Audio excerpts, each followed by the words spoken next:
I'm Bruce Buffer. It's time for the Anthony Gargano Show! Hello and happy December 26th out there to everybody. I am not Anthony Gargano. I think you figured that out already. I am Jamie Lynch, in with you for the next 2 hours. Tyler Zulli is going to be joining us. We're going to be talking with the Brain at 9:45. Wulf is going to join us at 10 o'clock to talk a little birds. The Sixers, they got a little life. We'll talk about that. We'll talk about the Phillies trade that has happened because I haven't been able to get in front of a microphone since that happened. So looking forward to talking about that. But, of course, the subject on everyone's mind, the big talk of the family Christmas party yesterday, was your Philadelphia Eagles. We had a big old family. We do a huge Christmas party with like 60 people. And after 12 days of Christmas, we always end it with a huge Eagles chant. And everybody feels really good this year. Sunday, obviously, I was in here with Vinny, Fran, Bo, and Zach joining us for the post-game show. That was a weird game. And I said to Bo on Sunday, like, this isn't one that really changes my outlook for the Eagles season. It's not one I'm really going to wear too hard on the sleeve Monday morning because for me, that game was easy to throw out. Jalen Hurts wasn't playing. And I know the defense had a lackluster day. For me on that end, I kind of tip my hat a little bit to Jaden Daniels. Spectacular day from a kid that is going to be a thorn in the side of the Eagles for, probably upwards of a decade. He looks like he has, the special ability that few rookie quarterbacks do. And, of course, this opening segment is brought to you by our friends over at Rite Aid. It's brutal right now out there. There's viruses going around. People are getting sick left and right. I got family members going down. I, myself, the kids, the missus, we all went down with it last week. So what's the best thing you can do? Go talk to your Rite Aid pharmacist today. See if you need any, vaccines. The pneumonia is going around. So make sure you're taking care of yourself. Stopping into your neighborhood Rite Aid. And then, of course, when your family does go down, you can, of course, grab some ginger ale and saltines there because I lived on those for about 3 days last week. But thanks to our friends at Rite Aid for bringing you that. The Eagles are now on a collision course with the Washington Commanders. A third time playing the Commanders, it looks like, as long as they don't blow it. And there's a really interesting Falcons-Commanders game in the wings brewing. That's probably going to decide the playoff picture. But as of right now, our birds are on a collision course to face the Commanders again. And I don't hate that at all. But back to Sunday, Jalen Hurts was out. And I've gone back and forth internally with myself since Sunday.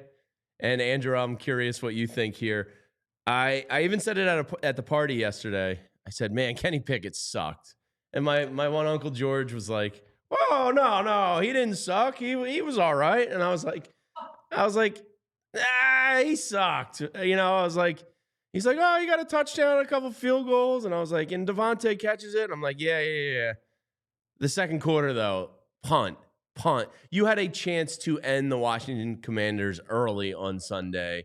And Kenny Pickett, I know he doesn't get reps. Like, we don't have to preface every backup quarterback conversation with, oh, well, he doesn't get reps. He wasn't expected to play. Yeah, that's their job, is to go in and play without getting reps. Sorry, that's reality. But the second quarter there, they had a chance to finish them off, and it was punt, missed field goal, punt. And Kenny Pickett just couldn't get the offense going. And he is viewed through the prism of They gave up, substantial draft equity to go get this guy. And I think Bo said it on the postgame show. The hope is, backups are backups. Nobody expects starting caliber production out of a backup, but you do hope that the offense can go in and not change or skip a beat. And it was just lame. And I find myself being like, all right, are you being too hard on Kenny Pickett? And then other times I'm like, no, he was terrible. And not terrible. There's worse. Andrew, what were your thoughts Sunday after the game on Kenny Pickett? Because I think he stinks, and I really never want to see him play quarterback again. I really hope that Tanner McKee is starting this weekend. That's not going to happen. I know it's not going to happen. Yeah. Is it full blame Kenny Pickett? No. There are some drops in that game. There's some drops in that game that could have, swayed the outcome. But yeah, he is not a starting quarterback in this league. He's slow. His speed is slow. His ball is slow. Everything about him just doesn't look right in the game. Gloves. The gloves, dude. Yeah. What is with the two gloves? With Teddy Bridgewater? Come on. We did that once. We don't need it again. I can't take a quarterback seriously with gloves. And then Fran hit me, well, Joe Burrow wears gloves sometimes. And I'm like, well, he's a freak. He's special. Yeah, he's allowed. He can do that. He gets the gloves. Yeah. Kenny Pickett in the gloves just does not instill any confidence at all. And I made the joke to Bo, he was particularly annoyed at one play call. It was, I guess right before the half there. And they had the play to the sideline instead of trying to get the extra 5 yards to make it a 50-yarder instead of a 55-yarder. And I made the joke that, Kenny's ball might have taken 7 seconds in the air to actually get to the receiver. So maybe they had to account for the game clock with his arm there. Yeah, no, definitely. I mean, it is literally so slow. I've never seen a ball it's really slow. Release that slow. Yeah. So let's hope that Jalen Hurts clears concussion protocol. This is obviously out of his hands, out of the Eagles' hands. It was an independent league neurologist that spotted Jalen Hurts. And in hindsight, when he gave the thumbs up to the ref with a crooked smile on his face, we should have known right then and there. That's a concussed guy move. Yeah, definitely. So now, does it go to Friday, right? If he doesn't practice Friday, he cannot play this weekend. We're going to see Kenny Pickett. Is that correct? I think there's still a chance Saturday. Yeah. Okay. He has to be symptom-free for, I think, 4 days. Yeah. So it kind of depends on when he has been, deemed symptom-free by the neurologist. Yeah. So hopefully, I bring this all up to say, I'm not turning this into you don't know what you have until it's gone, but, I really want to see Jalen Hurts play football on Sunday. Well, yeah, I mean, it shows you the run game in particular. I mean, with Saquon, you can't move the ball without Jalen there. You have to respect Jalen's legs. You have to respect Jalen's arm. And, with Kenny Pickett there, you become a one-track pony, you know? Yeah. Saquon Barkley's life was hell. And again, the Commanders, hat tip to them. I thought defensively, they said, hey, Kenny Pickett beat us. Little dirty. They came out chippy, and I think that was dirty. On purpose. Yeah. Dan Quinn always has a tough, hard-nosed defense. I think part of the game plan on Sunday was try and get under their skin a little bit. I still can't get over CJ GJ getting ejected for words. Now, obviously, there's words you can say that are ejectable. I'm not saying that. But, to get punched in the face and you're the one penalized, that was a wild kind of circumstance there in the Eagles game. But for me, I didn't wear it with me. Andrew, did you wake up Monday morning, annoyed by that? Or do you just, like Vinny Curry said, you flush the tape, you forget about that one, you move on? And I was kind of like that from the fan perspective also. It was definitely a flush that one game. We all know what this team is capable of with Jalen at the helm. They're a good team. They've been a great team all year. And I'm not worried about them in the playoffs.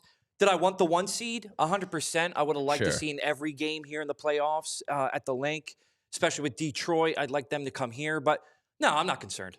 Yeah, and ultimately that's the best thing is, you look at the NFC playoff picture, and it's pretty strong. I got to say, the NFC's having a bit of a banner year here. The Lions 13-2, Eagles 12-3, the Vikings also 13-2, and now the Packers 11-4. That's a pretty strong 4 teams right there. Yeah, and the Rams are a little scary, man. The Rams, man. Falcons, Commanders are all kind of battling it out there. And then the Bucs at 8-7, more or less are done, but I think they could still get, if they got a little help, them and the Seahawks could wiggle in. But those top 4 teams are pretty strong. The Packers are good. The nice thing there is that you have the confidence in that locker room that they already beat them once on a bad field down in South America. Can certainly do it again if they're coming into Lincoln Financial Field. The Lions, I mean, talk about a war of attrition. They are just beat the hell up. Yeah. We'll see what happens with them. For some reason, Jared Goff doesn't send me shivers. No. And they got a lucky toss-up last weekend playing Chicago. I mean, Chicago's cooked, from top to bottom. So, and I have win that game. I have some sports hipster in me. Oh, yeah? In that when, and I think like me hating Kenny Pickett, like I was driving home and everybody was kind of like praising him. Like I heard Dave Spadaro from the Eagles on the radio, like he did a great job, and a couple callers were like, Pickett was great, and I was like, you guys are making me like go to the hate corner more. So like a lot of times I divert from like the popular opinion. When Ben Johnson is talked about like he's reinvented the game of football, he's obviously a very good coordinator. It makes me go the other way where I'm like, this guy's overrated. Screw him. Bring him on. Yeah. So I'm kind of like, I kind of want Detroit a little bit. He's a wait and see kind of guy. I'd like to see him get a head coaching job and see how he does with another team. But yeah, they're a wait and see. Yeah. So, and then the Vikings, Sam Darnold. I mean, Kevin O'Connor might as well be just give him the coach of the year right now. I agree 100%. Like Nick Sirianni probably will, over the first 4 years of his career, probably should have won a coach of the year at some point because of what, the expectations were versus what reality has been. But Kevin O'Connor, just give him the award right now. The Vikings are legit. Does Sam Darnold get the most improved player of the year? Yeah. And you have to. If you're the Vikings, right, you probably franchise them. Rather than give them like a long-term deal. Who cares about McCarthy? I mean, come on. Yeah, JJ, you can sit. You're a rookie. Take another year. But I think you franchise him and kick the tires for another year and see if he's legit, then you probably lock him up. I agree with that one. Sam Darnold, crazy. I know. And it just shows you what a disaster the New York Jets are. Next thing you know, Zach Wilson's going to get an opportunity next year somewhere and look like a stud. But the Jets are just truly a dumpster fire. But the Eagles are great. Sunday changed nothing for me whatsoever. Really hoping that Jalen Hurts plays because do not want to watch another game of Kenny Pickett football. That was just unfortunate for everyone's eyeballs. But I am looking forward to a collision course with the Washington Commanders because, I'm not sweating them. No. Jaden Daniels is really good, but I think everything went wrong on Sunday.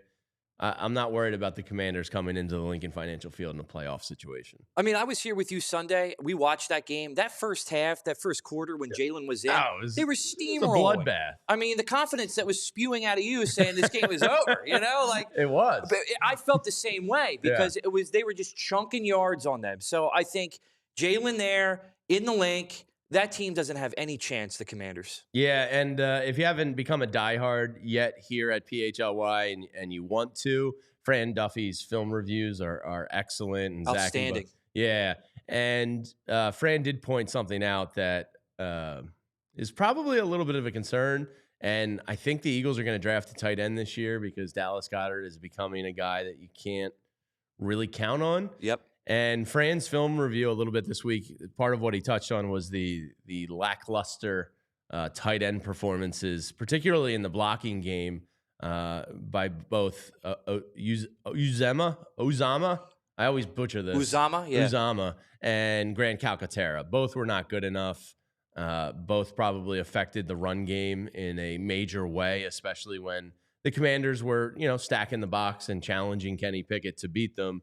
The tight end play needs to be a little bit better. I don't think that answer is on the roster right now, so you got to hope Dallas You're drafting that. Yeah, can get healthy.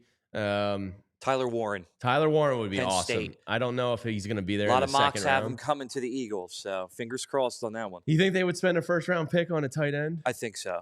I think they're going to draft Lane's replacement. Well, it depends on how the class shakes out. Yeah, I'd have to see how they fall. I would love Tyler Warren. But though. Tyler Warren here, he's beast. Yeah, I was hoping you could get him in the second round, but when they're drafted 32nd. Yeah.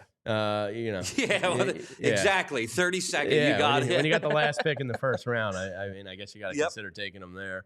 And we'll continue talking about the Lamar Jackson, Josh Allen MVP race. Netflix got into football yesterday. But before we take a quick break here, just wanted to Send condolences out to the Berge family. Eagles legend Bill Berge passed away either on Christmas Eve or possibly yesterday. The news came out, which is a really unfortunate thing for the family.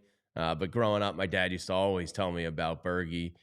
His son, Jake, played for the Philadelphia Wings and played in my conference in lacrosse in college. So I've always admired the Berge family from afar. So thoughts and prayers go out to the Berge family. Bill is an absolute Eagles legend, and I know everybody in that building is gonna miss Bill because he was always around and a great guy. So thoughts out there to everyone.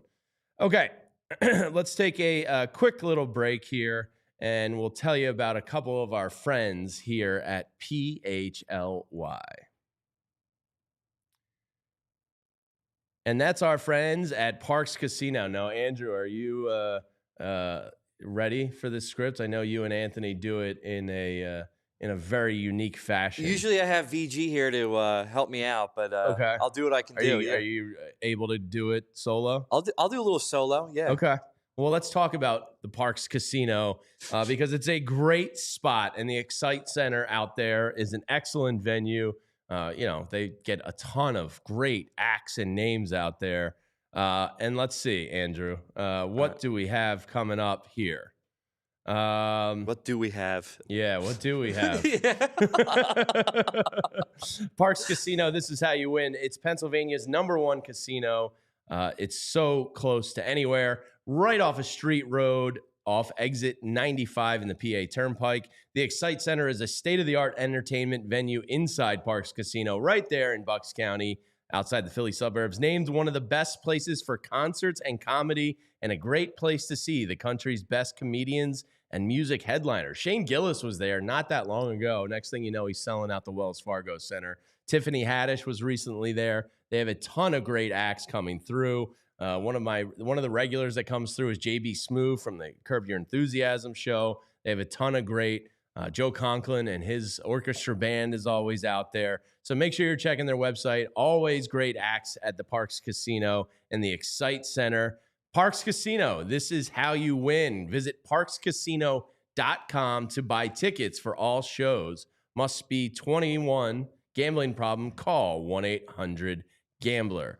And let me tell you about Golden Nugget Jewelers. It's where Philly gets engaged. We actually celebrated a cousin yesterday with an engagement, and I didn't know it was in the works, or I would have sent him over to Golden Nugget Jewelers. It's on the corner of 8th and Chestnut in downtown Philly. It's been family owned and operated since 1987, and if you're getting engaged, they have a wide assortment of rings and wedding bands to fit anyone's style. You can receive a final cleaning and written appraisal with every engagement ring proposal. And it's not just wedding jewelry. If you still have some holiday gifts to sure up here, it's not too late. They have watches, diamond necklaces, diamond bracelets, earrings, and more. And you deserve an expert and the best price. Golden Nugget Jewelers, where Philly gets engaged. Head over to goldennuggetjewelers.com to learn more. All right, let's welcome into the show here with us, Mr. Tyler Zulli. Hold on, wait. I like that hoodie. Oh, the Collinsworth slide? Now here's a guy. Tried to do it. It wasn't nearly as cool. Well, we got the carpet. If we didn't have the carpet, didn't work nearly as well. I like that hoodie. Yeah, I didn't realize how neon this was going to be on the Santa screen. Bring you that? Father-in-law and mother-in-law. Nice. The in-laws got it for me. Yeah, it's actually really nice. Yeah, I like that one a lot. It's different than anything else I have. That's my favorite Eagles font. So I love this font. You know, we've had this conversation before. I'm not like the biggest Kelly green guy in the world. I think the midnight green is just really it's just clean. But this font is great. Yeah, it's a great font. That's a great sweatshirt, man. Merry Christmas to all you guys. Yes. Merry Christmas. Same to you. How was your first Christmas as a dad? It was not. So he didn't know what day it was. It didn't matter. But it was cool for us. It was a moment of there was this realization of I get it. And I've had those I get it moments 4 or 5 times since he's been born. But I probably, not gonna lie, like there's a trust tree. I'll admit it. I probably cried. There was a I tear probably shed. cried like 2 or 3 times yesterday. I with would have different bet things. big money on you. Well, so my wife gets me. So she and I didn't do a ton of like presents. It was more for him. Did you do like the footprints and stuff? So, no, she gets me this book, and she goes, "Oh, this is from him," and it's like, dad and baby's like first Christmas. First Christmas together, and there's this little like personalized note in there, and it's like, I can't wait to watch the Eagles games with you, and you're gonna be my hero. And dude, I'm sitting there sobbing at like 8:30 in the morning, sitting under a tree like a baby. All right, so not that he's in the book phase a little bit. You're probably reading some stories, some little ones, but it's more like the crinkly ones. Yeah. The ones that have sound. Once you get into like real kids books, one piece of advice I'll give you: always write an inscription to them inside the book cover with the date. And like a little memory, because even now with Skylar being like 5.5, we'll flip back to like 2 Christmases ago. And be like, from mom and dad, hope you enjoyed this book. Yeah, and like dated. And it's always cool because I took it from her parents because we got handed down a lot of the kids' books, and it was like notes from her parents back in like. Well, I've already gotten like instructions from my parents. Like the books that they read me as kids. Sure. They're like, I got my whole Berenstain Bears collection. You got to do it in the voice. Like the one that we used to read was the monster at the end of the book, the one with Grover, and she's like, you got to do the voice. Yeah. Grover's big. It's actually Berenstain Bears. I know. So this is Mandela effect. Yeah, this is like one of the big Mandela effects. Yep. Growing up, it was always the Berenstain Bears. I know. Yeah. But that's wrong. Yep. And I'm still gonna say the Berenstain Bears. I hope the Berenstain Bear author, whoever that is, really cashed in. They're local. Are they? I think they're from Bucks County. Get out of here! Really? No joke. Yeah, my elementary school like dedicated our library to them. Really? Yeah, because they were like local like family. Oh, I hope they cashed in big. The Berenstain Library. Wow. Was it like themed, like with like trees? I wish that would have been really cool. Awesome. So, Andrew, I don't know if you know this or not, but Jamie is our resident get people's last names wrong. Oh yeah. So this is one of those where I'm going to defend you. I've said Berenstain Bears for forever. Yeah. And now that you bring up the gift from the kids here in the trust tree, I blew it with my wife. Oh no. I completely forgot. You didn't do one from the kids? No. Oh, dude. And I didn't realize it until she gave me a gift from the girls. And I just went, oh, that's right. Oh, I blew it. Well, did you have the conversation of like, we're not doing gifts? Like before Christmas? Not really. We did some light gifts. We just went to the Bahamas like 2 weeks ago. So I thought that was kind of like our... That's a gift. Yeah. It's a gift. But the kid, you got to do the kids. And yeah. She didn't say anything, and I haven't brought it up. But like, yeah, I botched that one. I've gotten in trouble before in the past with like, we're not doing the gifts, and I actually don't do the gift, and then I get the gift, and it's like, oops. I thought we weren't doing this. But you said no. You know what? You should have thought about that. My bad. Hear what I mean, not what I say. So yeah, hopefully everybody out there had a great holiday season. Tyler, we were just talking about the Eagles and Sunday. This is my first time reacting to it because I was off earlier this week. Sure. And I said it in the postgame show on Sunday. That didn't alter how I feel about the Eagles. That didn't shift that I believe they're the best team in the NFC. It's an easy one for me to throw out because Jalen Hurts wasn't playing, and I think Kenny Pickett is brutal. Yeah, I mean, it shouldn't. This is still a really good team. Like, this is still a team that should have deep postseason aspirations. There are 5 really good teams in the NFC, which is we were just going through them. They're loaded. I mean, you think about the fact that there's going to be a team whoever doesn't win the North is very likely going to break the record for most wins by a non-division winner ever. Yeah. So the record is 13 right now. The likelihood that either Minnesota or Detroit gets to 14 and doesn't win the division is pretty high, considering I do believe they have to play each other one more time. So like one of those teams are going to be at 14 regardless. There's some really good teams in the NFC, and the Eagles are amongst them, if not at the upper echelon of them. I heard you guys talking about it right before I came in here.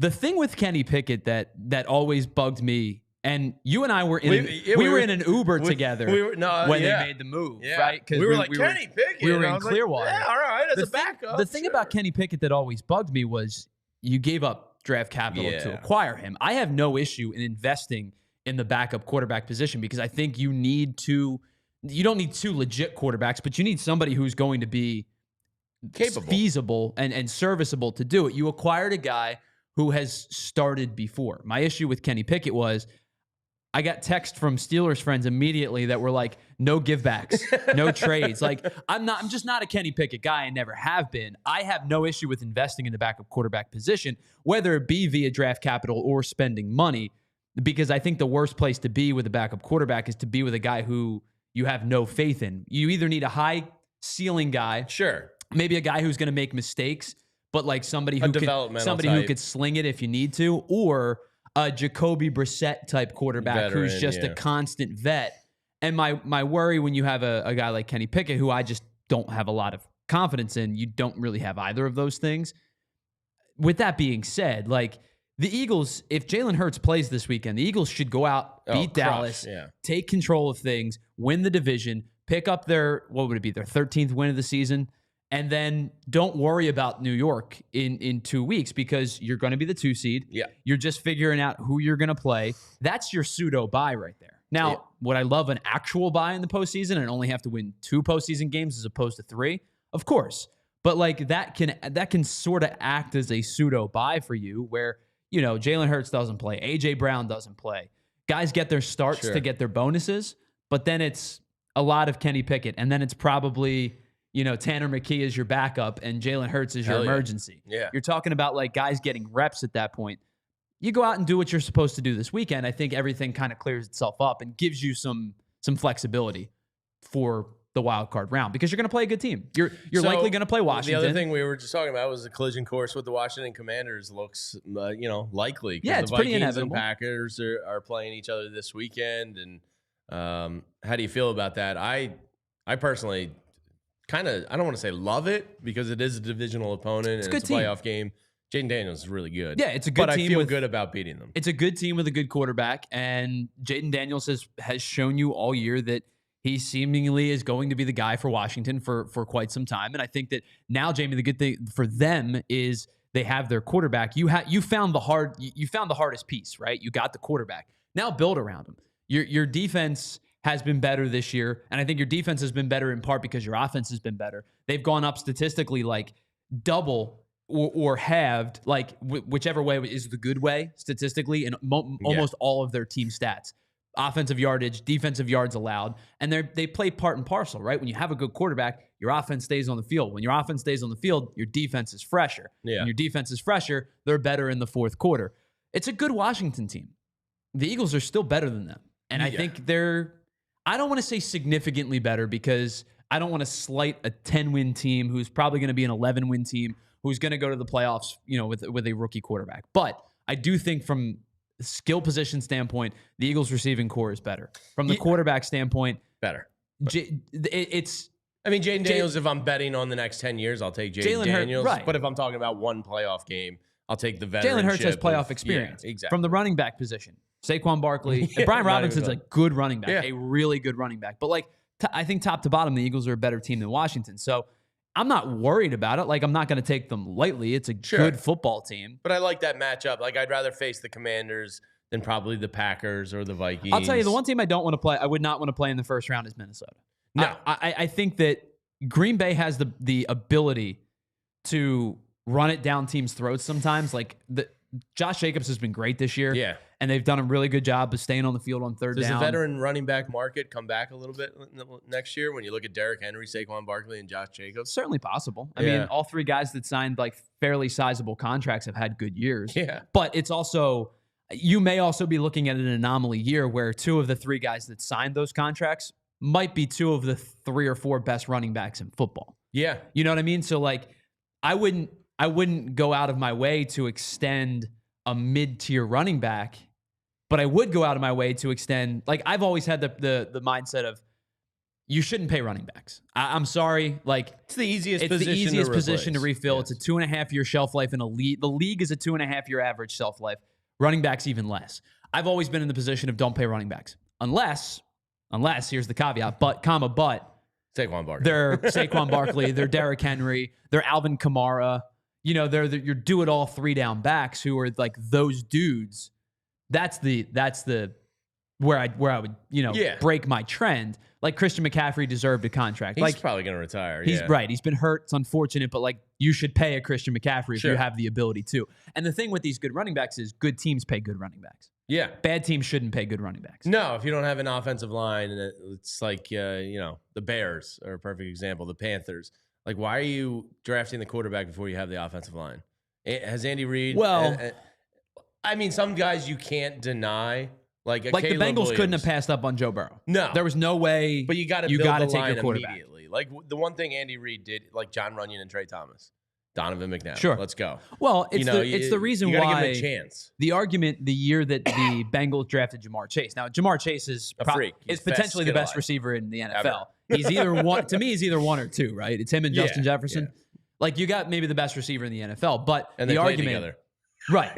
In college. Right. Gosh, wild. oh my God, that LSU team was good. Yeah. But the argument the whole time was they should take Penei Sewell because they need an offensive tackle, right? And they didn't, and they took Chase. And it's worked out because Burrow has been great and Chase has been great. But, like, what happens if you don't protect your quarterback? Do you have another David Carr situation on your hands? You don't want that. Yeah. So they've been the outlier because both of the quarterback and the wide receiver are amongst the league's best. But you should always invest in your offensive line before you acquire your skill position players more times than not. Absolutely.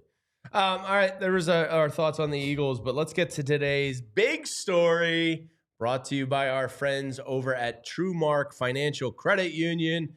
They have 24 Delaware Valley locations. They're all over the place. And they got the Greenlight app, which is free for users. Check it out if you want to help your child achieve some financial literacy and learn, real life spending and all of that with the power to control it from your phone. And they get a credit card, so they feel like a big kid. So check out the Greenlight app from our friends over at TrueMark Financial. Tyler, the big story today is Philadelphia 76ers got a shot here.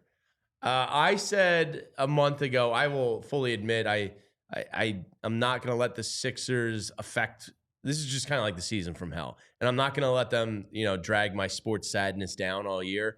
And I said the line in the sand that absolutely I would be out on was if they did not have 10 wins by Christmas. You're not the only one. John Mark said that too. Yeah. Was the 10-win mark. And it didn't look good. It didn't look good at all. And last night against the Celtics on Christmas Day, the Sixers went out and got their 11th win by Christmas. Now, if you look at the standings real quick, this is wild. And it just shows you kind of how bad some of the NBA is.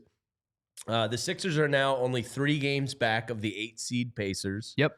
And the Milwaukee Bucks, who are in the 5 seed, the Sixers are only 5 games back of the Milwaukee Bucks. They sucked me back in. I'm not going to be doing, naked cartwheels down Spring Garden Street about them, but I'm going to start paying a lot more attention again because they have a legit shot to be a pain in the ass for somebody in the playoffs. You could not do that anyway. I mean, even if they're good, you could not do that. Yeah, I don't have to do that. I mean, you're probably getting some legal trouble that way. Depends who's watching. All right. 11 wins by Christmas, though. We're back, Tyler. So we were talking about it, and we were breaking down the 4 games. Like, it was a 4-game sample size, and we were getting comments of, like, can they beat the Spurs without Embiid? And they beat the Spurs, right? And obviously Embiid played, but they beat the Spurs. Can they beat the Celtics on Christmas Day? Didn't feel like it was a very large possibility. We talked about it at the terminal last week. We were like, you're not beating the Celtics on Christmas. They were excellent last night. Now, it helped that a barrage of threes, and that seems to be the Sixers' trend on Christmas Day. Like, that's the second time in, 5 years that they've had a barrage of threes. They did it against Milwaukee. Yep. If you remember, I think Furkan Korkmaz was going nuts the one year. Josh Richardson was going nuts the one year. Oh, God. But, some names, right? But he ended up being here like 8 years. Right? He was here a long time. Too long. A really long time. Way too long. Him and his yellow shoes. He's not in the league anymore, is he? I'm not entirely sure. I haven't thought about it. He was with looked that up. Cleveland, I think, but I don't know. But the point is, like, last night, there was a clear... He's in the Turkish league. Okay, that makes sense. Yeah. Last night, there was, like... It felt like there was a clear, definable role for everybody that was on the floor. It felt like there was clear, definable rotations. It felt like... Now, granted, again, Caleb Martin clearly has some vendetta against the city of Boston. It's fine. Because we were talking about this on John's show today. He is, I saw the stat of the last 2 calendar years, he has the highest discrepancy in 3-point percentage made against one team versus his against the rest of the league. He's a plus 14% against Boston as he is against the rest of the league. And that's on almost 103 3-point attempts since January 1st of 2023. So he's clearly got some kind of vendetta against Boston. But Caleb Martin was sharp yesterday. Tyrese Maxey, I thought he's back. He was so decisive yesterday. Now, and of course, like people are going to highlight the cut to the basket and the layup with 1.1 seconds left. I thought it was a great job by Nick Nurse to get those 0.3 seconds back. Probably the differentiator between him making that bucket and getting a 24-second violation.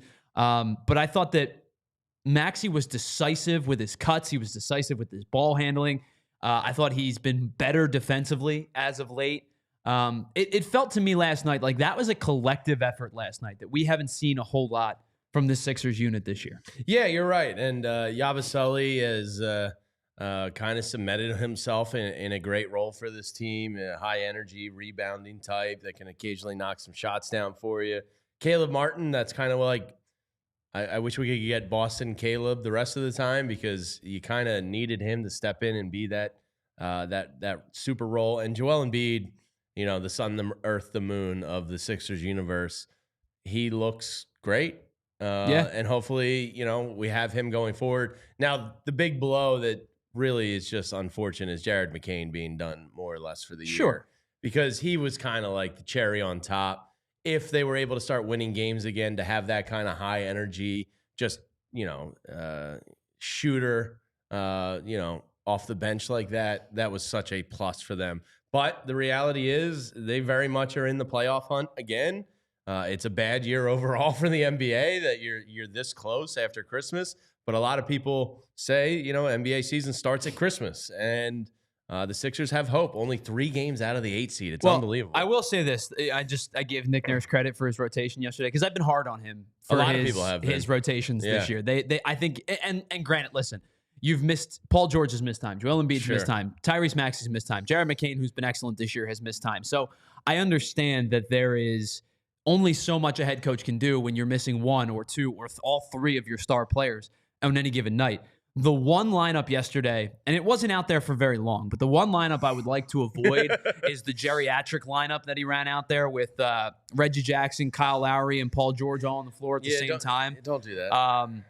Now, granted, Paul George is going to play a lot of minutes. He's paid like a superstar, and whether he's playing like a superstar or not, he's going to get 35, 38 minutes a night. Played 34 last night. But like Reggie Jackson and Kyle Lowry being on the floor at the same time last night was not super intriguing to me. No, that's not enjoyable. It's kind of like watching Kenny Pickett play football. Yeah. In NBA terms. And again, I get it. You're limited at the guard position because the guy that you have come to rely upon, who you probably shouldn't have had to rely upon, but he has been better than any of us expected, is out for the foreseeable future. So I understand that you're turning to your vets to fill some of that guard minutes. Like Kelly Oubre played 38 minutes last night. That's not great. I like Kelly Oubre a lot. I don't think Kelly Oubre should be playing 38 minutes on a given night. I think Nick Nurse and Daryl Morey would agree with you. So like when a player gets hurt, we talk about this all the time. When a player gets hurt, everybody bumps up one, right? Like everybody slots up a spot, and and when a player returns, inversely they slot down. The guys have played more minutes than maybe they should, but that particular grouping, I saw that on the floor, and the spacing, like everybody was just kind of standing there. There was a possession where Reggie Jackson was in the corner like this, and he didn't move. And I'm like, this is an old lineup. But last night, it's a tremendous win against a really, really good Boston team. And I know Kristaps Porzingis, exited and was injured, but you played a bulk of, they're a great team. Yeah, it's a really, really good team. Yeah, and where are you on the NBA? I'll say problem of. I think Kyle Newbeck here in our Discord channel has put it very well about the diminishing NBA ratings. And look, I don't care. I'm not ESPN executives paying all the money for the rights to the NBA, so it doesn't faze me as a fan of the product.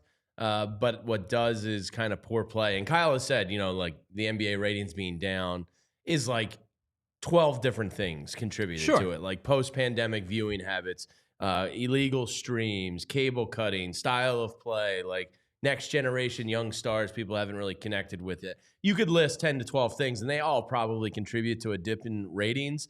But sometimes I was watching the league last night. The amount of three-pointers shot in the NBA is just, I don't know, it's fine. Like, I'm not a caveman saying I miss, down low on the block basketball, but like when you have games that are 110 three-pointers. You don't want back to the basket, pound the rock on the inside. I'm not doing any of that. Take 20 seconds off the shot clock. Yeah, I love a jump shot, but like there was only 89 threes in last night's Sixers-Celtics game. I say that only 89. Only 89. Yeah. And, the 183 shots taken yesterday. Only 89 came from outside the arc. Which is wild. Yeah. And if you stacked up, the greatest team of perhaps all time, the Warriors, with the 72 wins, I think they'd be like 18th or 19th in threes per game standards by today's. And that's only like 10 years ago. The amount of threes is just...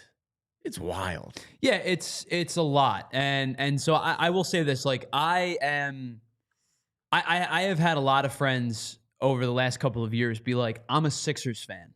I am not an NBA fan anymore. And I said, what do you mean by that? They say, I'll watch the Sixers and I know who they're playing, right? Because I see them in front of me, but they don't go out of their way. Like yesterday, what was there, 5 games on Christmas?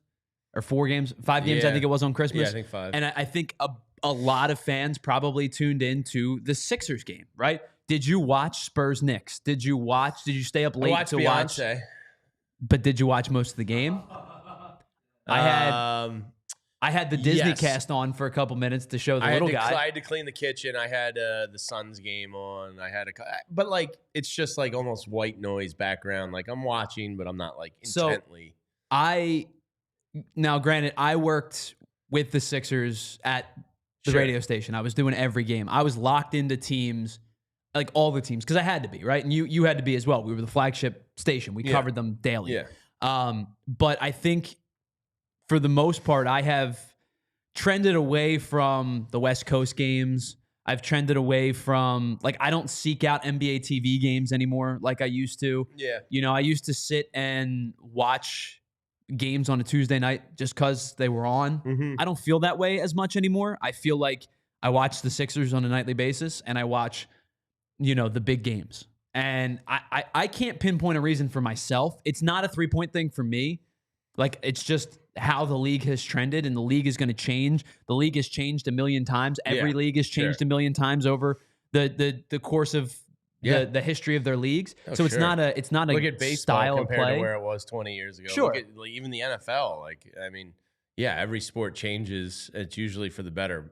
And I'm not even saying the 3-point thing. It's just aesthetically, it's really ugly when it's not a good shooting team. And it's just like pure math. Well, if we get up more threes, then we're going to win because they'll have to catch up. And it's just like, I don't know. It's kind of lame sometimes. So that's the big story, brought to you by our friends at TrueMark Financial. Now, we're going to be talking with Brad Feinberg here shortly, but let's take a quick break so Tyler can tell you about BetParks. Yeah, of course. I'm going to tell you about BetParks because I've been saying this for a while. Listen, I've used BetParks. I would use them no matter where I lived. But the fact that I live legitimately 5 minutes from Parks Casino makes it an easy use for me because I can go down to Parks Casino, get all of my bets in, get all of my fun, and hang out at Parks. But when I don't want to leave the couch, when I want to watch the NBA on Christmas Day, all I got to do is get on my phone and go to the BetParks app. It's the only sportsbook app that I would recommend. They have great offers for new customers to kick off each and every season. They did one for pro football at the beginning of the year. They did one for pro basketball at the beginning of the year. Jamie, I know it feels like it's a million years away, but baseball will return at some point, and we will get great boosters and odds when the baseball season returns. And they'll have amazing 50-1 odds boost on your pick to win this year's championship, whether it be the pro basketball or pro football, pro hockey, whatever the case may be. And all new users who sign up and make a deposit will receive a 50-1 super odds boost. BetPark.com has all the terms and conditions. You will get boosted up to 50-1. Yes, 50-1, which means you can win $50 just by putting in a $1 bet and winning your first wager. So take a look at some of the favorites to win the Pro Football Championship, including teams like Baltimore, Detroit, and of course, Philadelphia here with the hometown team. Now, it is limited time offer, so get in as a new customer Just a new customer only, and get in as soon as you can. BetParks.com has terms and conditions. Must be 21 and in PA, New Jersey, Michigan, or Maryland. You play for fun. You love to win. You bet. BetParks. Gambling problem? Call 1-800-GAMBLER. All right, it's that time of the year where everybody seems to be getting sick. The viruses are going around. The winter bug is going around.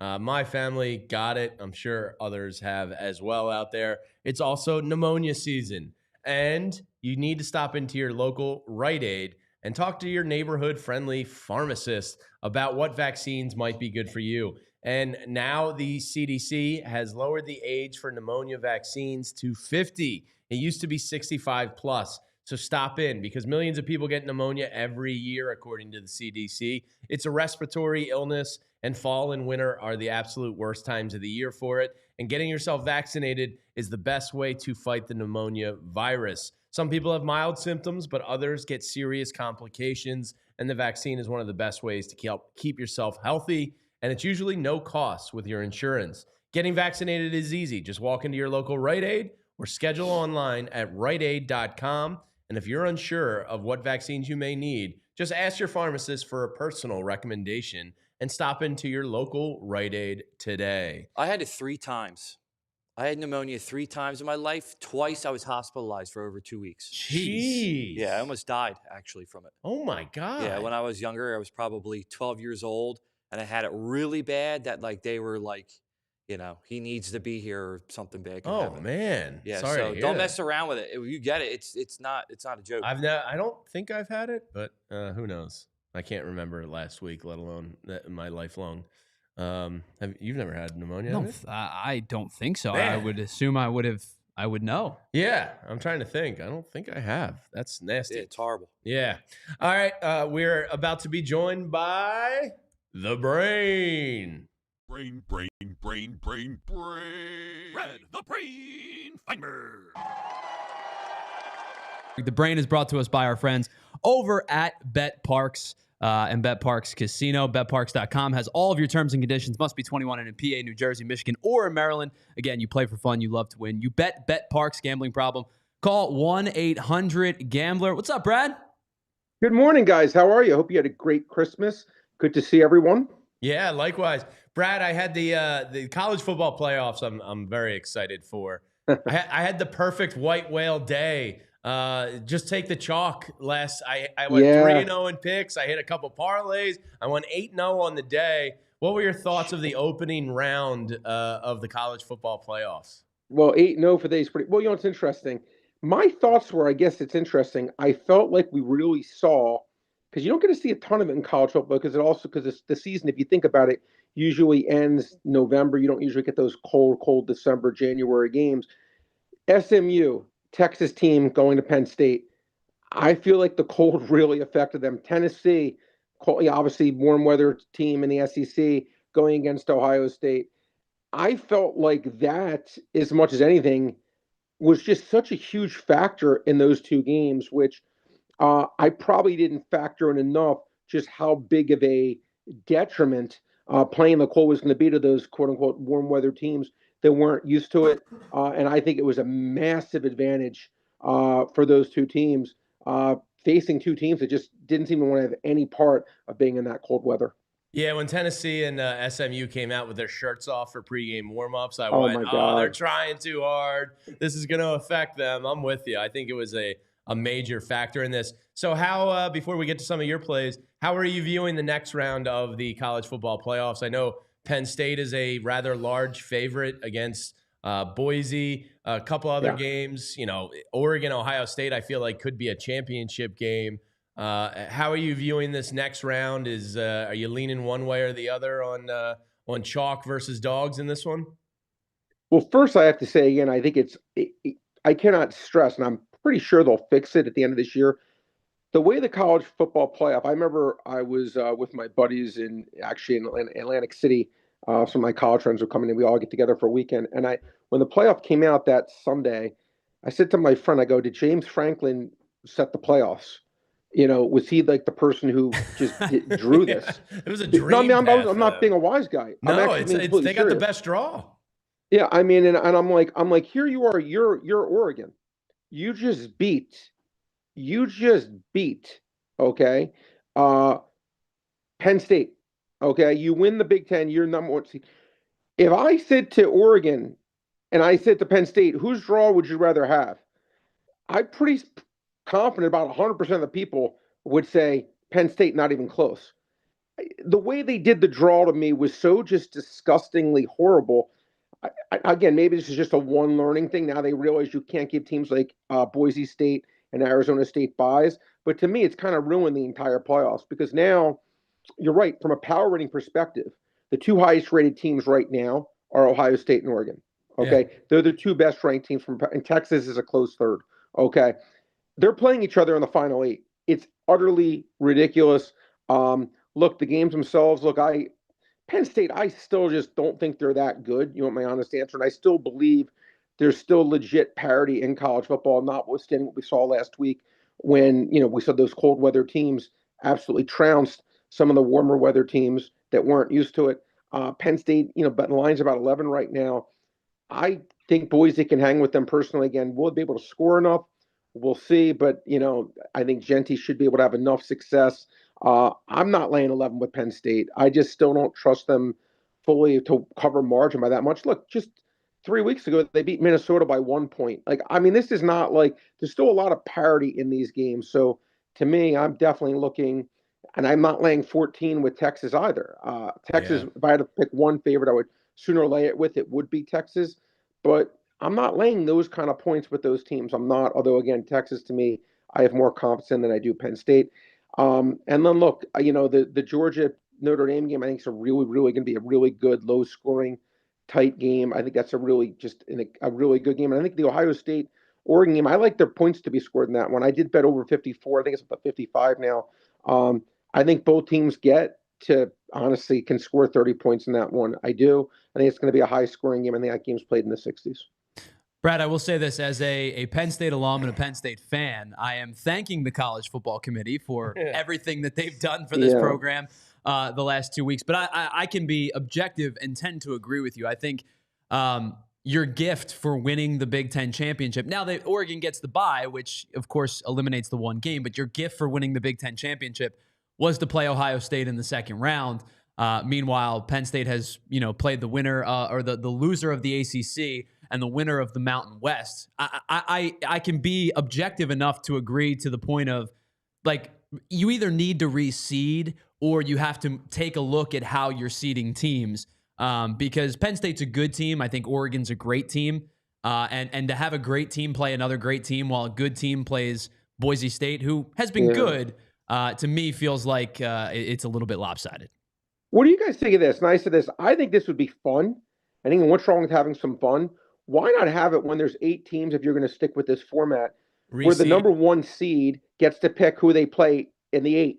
The number 2 seed gets to pick who they play. And then it's you want to play us? Okay. Yeah. I think it would bring a little bit of, okay. A little bit of okay, this team's actually picking to play us. Yeah. And I think that would be fun. And also, not just being fun, but it would be okay, listen, the number 1 team, they get to pick who they want to play. All right. We think you're the worst of these 8 teams. Okay. Maybe we're dead wrong. Maybe we made the biggest mistake of our lives. But as opposed to, there's obviously no chance in hell that Oregon would be picking to play Ohio State in the number 1 versus number 8 matchup if they did it like that. But I think either what you said, either reseeding it, but I think it would be a lot more fun and would bring a lot more rivalry to it. Because it's then the team that's, the team picks one's picking the 8 team, they're picking us. They think we stink. Let's come in. You know what I mean? I think it would be kind of a neat thing to do. I've never, I don't really think any sport lets you do that, but I don't understand why you can't do that. When you play fantasy football, you got to choose your opponent. Some of these leagues I do. When you're in the Final Four, the number 1 seed gets to pick who they want to play. Yeah, that's fun. And I think it's a little more fun. It brings a little more strategy to it. And why not have some hurt feelings? Just my opinion. So Brad, the NBA, typically had Christmas Day, and then the NFL had to say, no, we want in.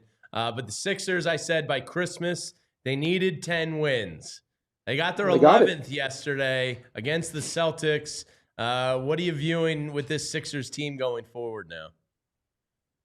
Well, let me ask you a question.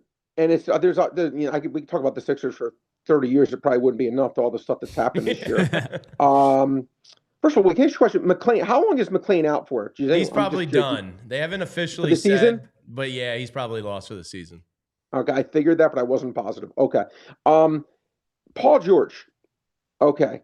Now, I probably watched Paul George play before this year at least 50 games in his career. I'm probably 100. Okay. Probably watched probably 100 games. Okay. I don't know about you. I have been, to say I've been underwhelmed would be throwing the guy a bouquet of roses. I think he's been like water. What I mean by that, he's like, no, like just, he's just been there. He's just been like, not saying he's been bad, but he hasn't been good. He hasn't been anything like the $150 million, whatever they paid him, good. I've been incredibly disappointed, especially when Embiid has been out and Maxey's been out, that this guy who I thought was a really, let's say, a top 30 player, I don't think right now he's a top 70 player. I don't know. You may think I'm nuts, but I've been incredibly underwhelmed with him. Obviously, look, the factors with Embiid, look, I worry Embiid's never going to be the top 5 player he's been the past 5 years. My intuition is he's never going to be that again, because I think he has degenerative conditions that are never going to allow him to be the player that he was, that we got spoiled to seeing.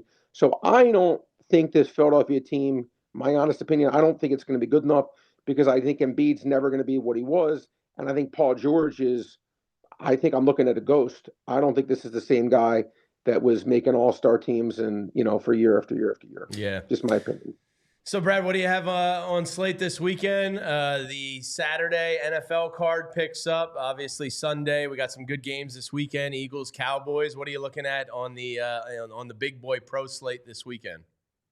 Well, tonight, listen, guys, you got the Bears against the Seahawks. Oh, that's right. And I actually like Chicago getting 4 points. And I'll tell you why. Look, Caleb Williams has actually shown a pulse, since they fired the coach, and he's actually had a decent amount of success. At least, they've been passing the ball really, really well. Seattle, to me, a little bit of a dream crusher, losing these last couple games. I think this game's going to be like a close 50-50 kind of game. You want to give me 4 points in the game where I'm not sure how much better Seattle is than Chicago. Obviously, they're better, but I think it's going to be a close game. I think it's going to be a really close game. You want to give me 4 points. It's going to be like a 27-23, 24-21 kind of game that I'll just take the 4 points. Maybe the Bears win, but if they lose, I think they're going to be able to keep it close. An interesting game, Sunday is the Vikings game against the Packers. Yeah. I must be on an island here, because I think Minnesota is flat out better than Green Bay. I don't understand why everyone in the world just acts like Green Bay is clearly the better team. I don't see that. I think Minnesota's been the better team. I think they're better defensively. I think they're better offensively. I think they're better coaching-wise. There is nothing I like about Green Bay better than Minnesota. I'll take Minnesota getting a point at home. I like that too, actually. Yeah.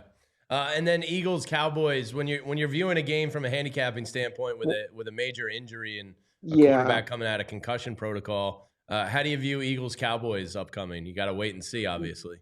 Well, with the line up there at 9.5, they're basically telling you they truly believe Jalen Hurts is going to play, because this line would not be laying 9.5 with Kenny Pickett. Okay, so they clearly think that Hurts is going to play in this game. Look, again, we'll see, clearing concussion protocol, always a tricky thing. You're always just guessing, like, we're not doctors, and anything that I'm saying, again, I don't pretend to know for sure if he's playing or not. But again, based on the line, I would say there's a very good chance he's going to play, because this line, in my opinion, would not be 9.5 points with the Eagles playing a backup quarterback. What would you guess the line would be if Pickett was starting? Like maybe 5, 6.5? Closer to 5.5, maybe. 5.5. Okay, makes sense. All right. Well, I think Jalen Hurts is probably worth about 4 points. The line. Look, I give Dallas credit, right? They could have lied down and died like the Giants, or like what we saw from the Saints, but no, they're actually showing true grit, true fight, and I actually do give them. I give them legitimate credit. I mean, like they were, if they didn't fumble that Bengals play, right? Like they could have been a 5-game winning streak. I mean, I got to give them real credit. They could have quit. I give McCarthy credit because everyone wanted to bury their team. But, without Dak, they've played better than people expected. So I tip my cap to them. Okay. And do you have some best bets for us, Brad? Well, again, in tonight's game, again, I told Chicago? you I definitely like. Yeah, I do like Chicago. In NBA, I'll give you a Scoot Henderson over 3.5 assists, 16 and 6 to that number this year. He's averaging 5 assists. This number should be 4.5, not 3.5. That's stretch. When he lands on 4, you'll smile. Say that's what Feinberg said. Scoot Henderson, Portland Trailblazers, over 3.5 assists. Love it.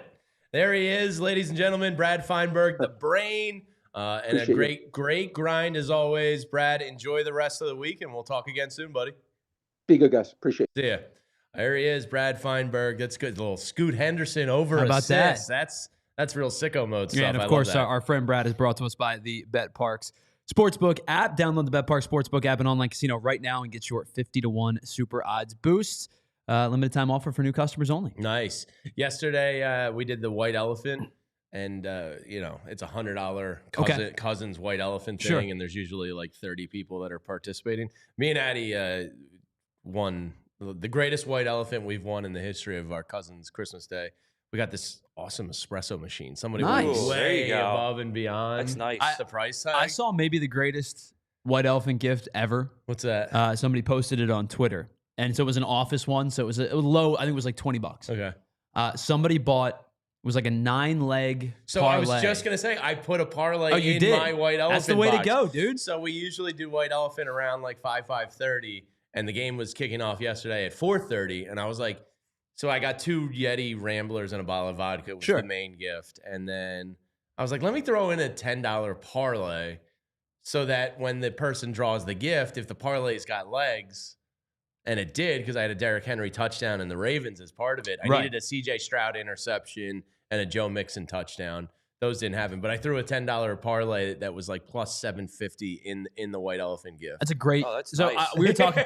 And then the person that got it is like the sweetest. My cousin Lynn, who like doesn't drink, doesn't gamble, doesn't do anything. And she wins my like degenerate box of vodka and Yeti Ramblers. I love when that stuff Nobody happens. stole? Yeah. Somebody stole it. I was gonna say. So here's my thing with this parlay stuff, because people are gonna start doing it now because they saw it on Twitter. People are gonna start doing it. You're gonna need somebody to like legally sign it. Yeah. Because what's going to prevent you to go, well, it's on my account. Yeah. I mean, I won the money. I don't know.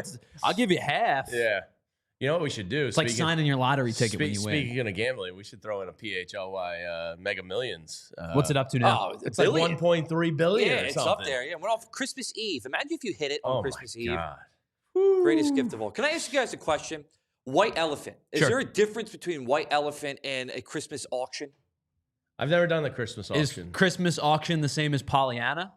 Yeah. The white elephant, you can steal gifts. You get a random number. Like you pull a number out of the hat, and you can steal a gift, but you can only steal it. That gift can only be stolen 3 times. That's what we do. So it's the same thing, just different name. Yeah. All right. So Pollyanna, you can't steal. Like, so everybody, I think Pollyanna, everybody puts their name in a hat, and you draw a name, and it'd be like, oh, I got Jamie. And I don't tell Jamie I got Jamie until Christmas Day. And then Jamie goes, okay, it's my turn. And I go, you were my, well, that's my like, Secret Santa. That's Secret Santa.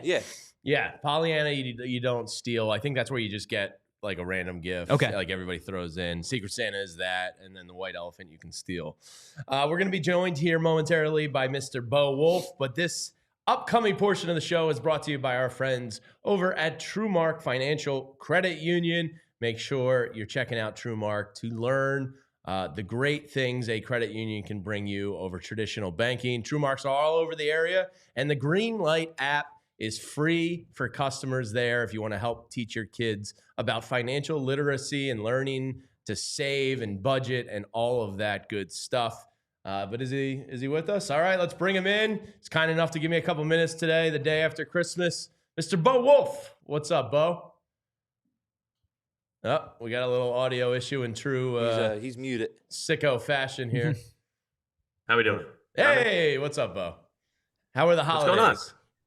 Happy holidays. How was your how were your festivities yesterday? It was awesome. But Bo, I admitted this earlier in the show. I realized I screwed up. My wife gave me a gift from the kids, and as soon as she handed me the gift, I realized I forgot the gift from the kids for her. A terrible moment. That's a tough one. Now, do you have anything in the back pocket that you can repurpose? Put a new name tag on there and say this is actually from the kids. $10 parlay. I think I might cook her up a parlay. Yeah. We did just go on vacation, so I think I counted that a little too much as the gift, but I screwed up bad. We have an interesting disparity where with the 7-year-old, we don't get gifts from him to us because he'll make stuff, and so it's like a nice little pipe cleaner bracelet, something like that. Yeah. But the younger one, you got to get something for. Yeah. So we have just a couple more years, and you want to take care of it because they can just make something, for 45 cents that'll take them an hour, and they're very proud of. Yeah. So how did the fishing pole go over? A big success? Fishing pole was good. Okay. Yeah. Very happy. The bunk bed dolls were good. Oh, nice. And you know what? I'll tell you what. Santa did a very good job of being able to put things together the night before Christmas. He was really on his game. I was just going to ask you because my cousin yesterday was bitching and moaning about this car wash that he got for the kids. Apparently, it's like all the rage amongst 4-year-olds, and he didn't on 4-year-old Twitter. Yeah, they're talking about it. They're all talking about it. Yeah. But he didn't realize it took him 2 hours to put together, and he totally underestimated it. I had a assembly-free Christmas this year. It was pretty great. Wow, assembly-free. That's big. Yeah. Yeah, after the bike last year at midnight, I was like, I can't do that again. Yeah, we felt very good about the efficiency with which we were able to put things together.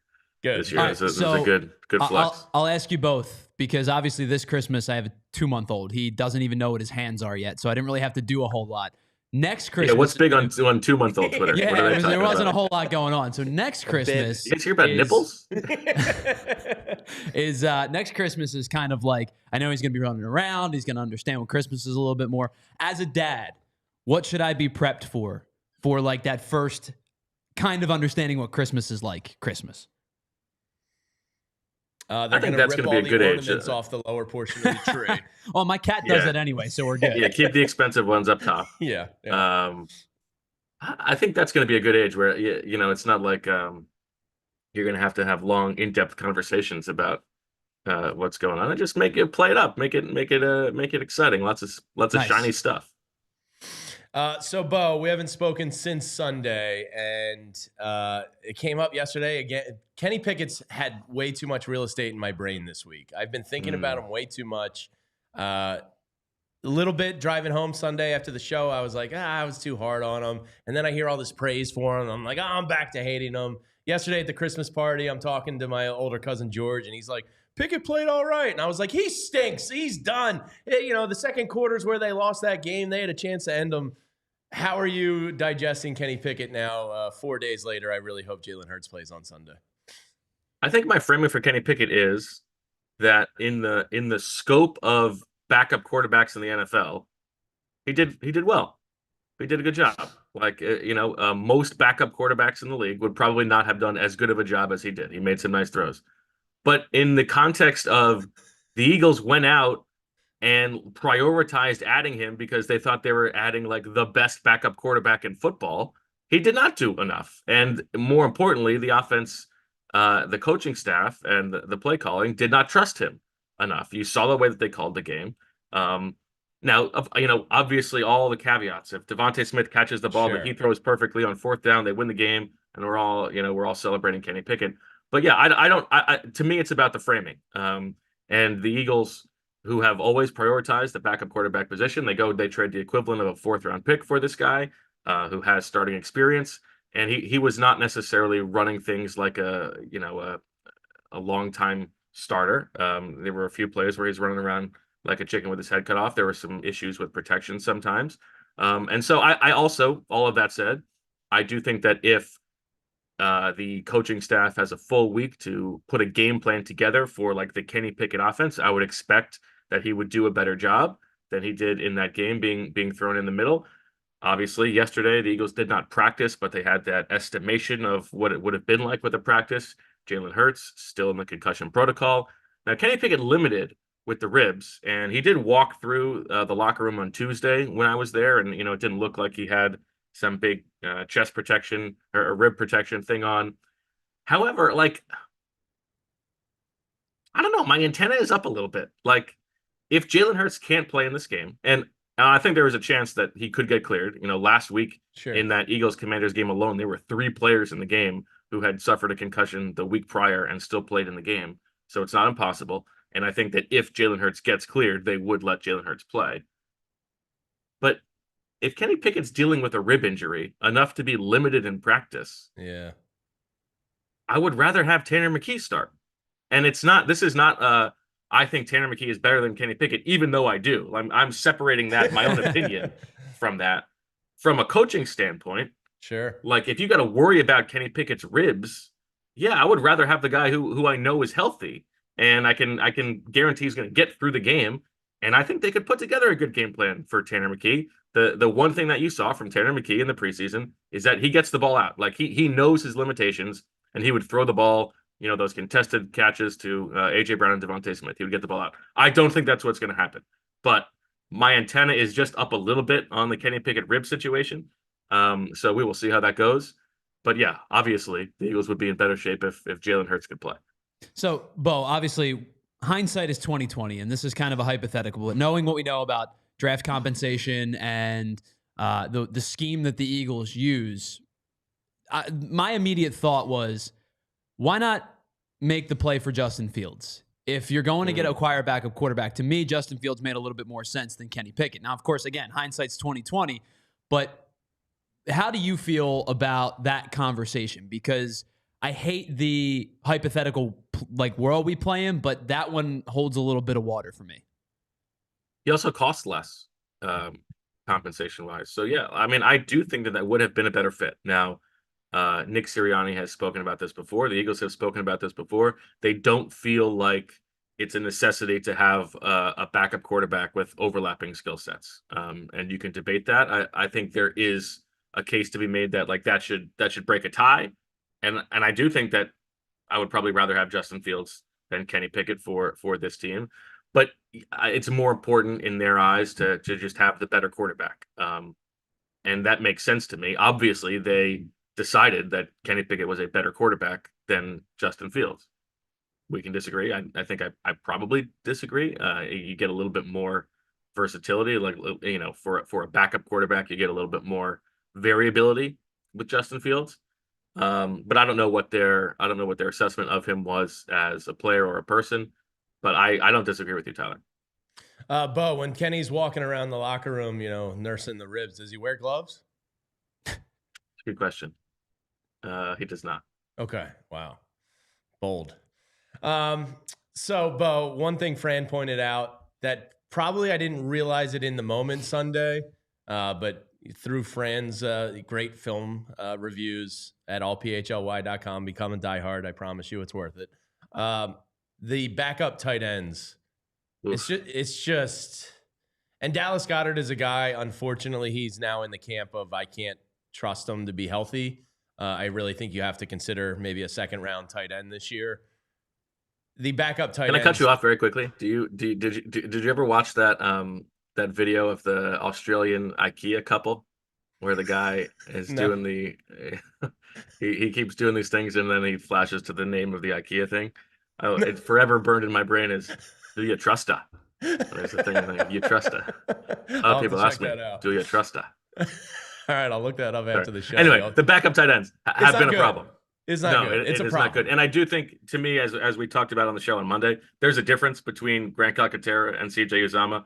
Grant Calcaterra has had some really bad moments as a blocker, but he's not on the team to be a blocker, and he has brought some juice to the passing game a little bit when they've trusted him. So I'm less concerned about him.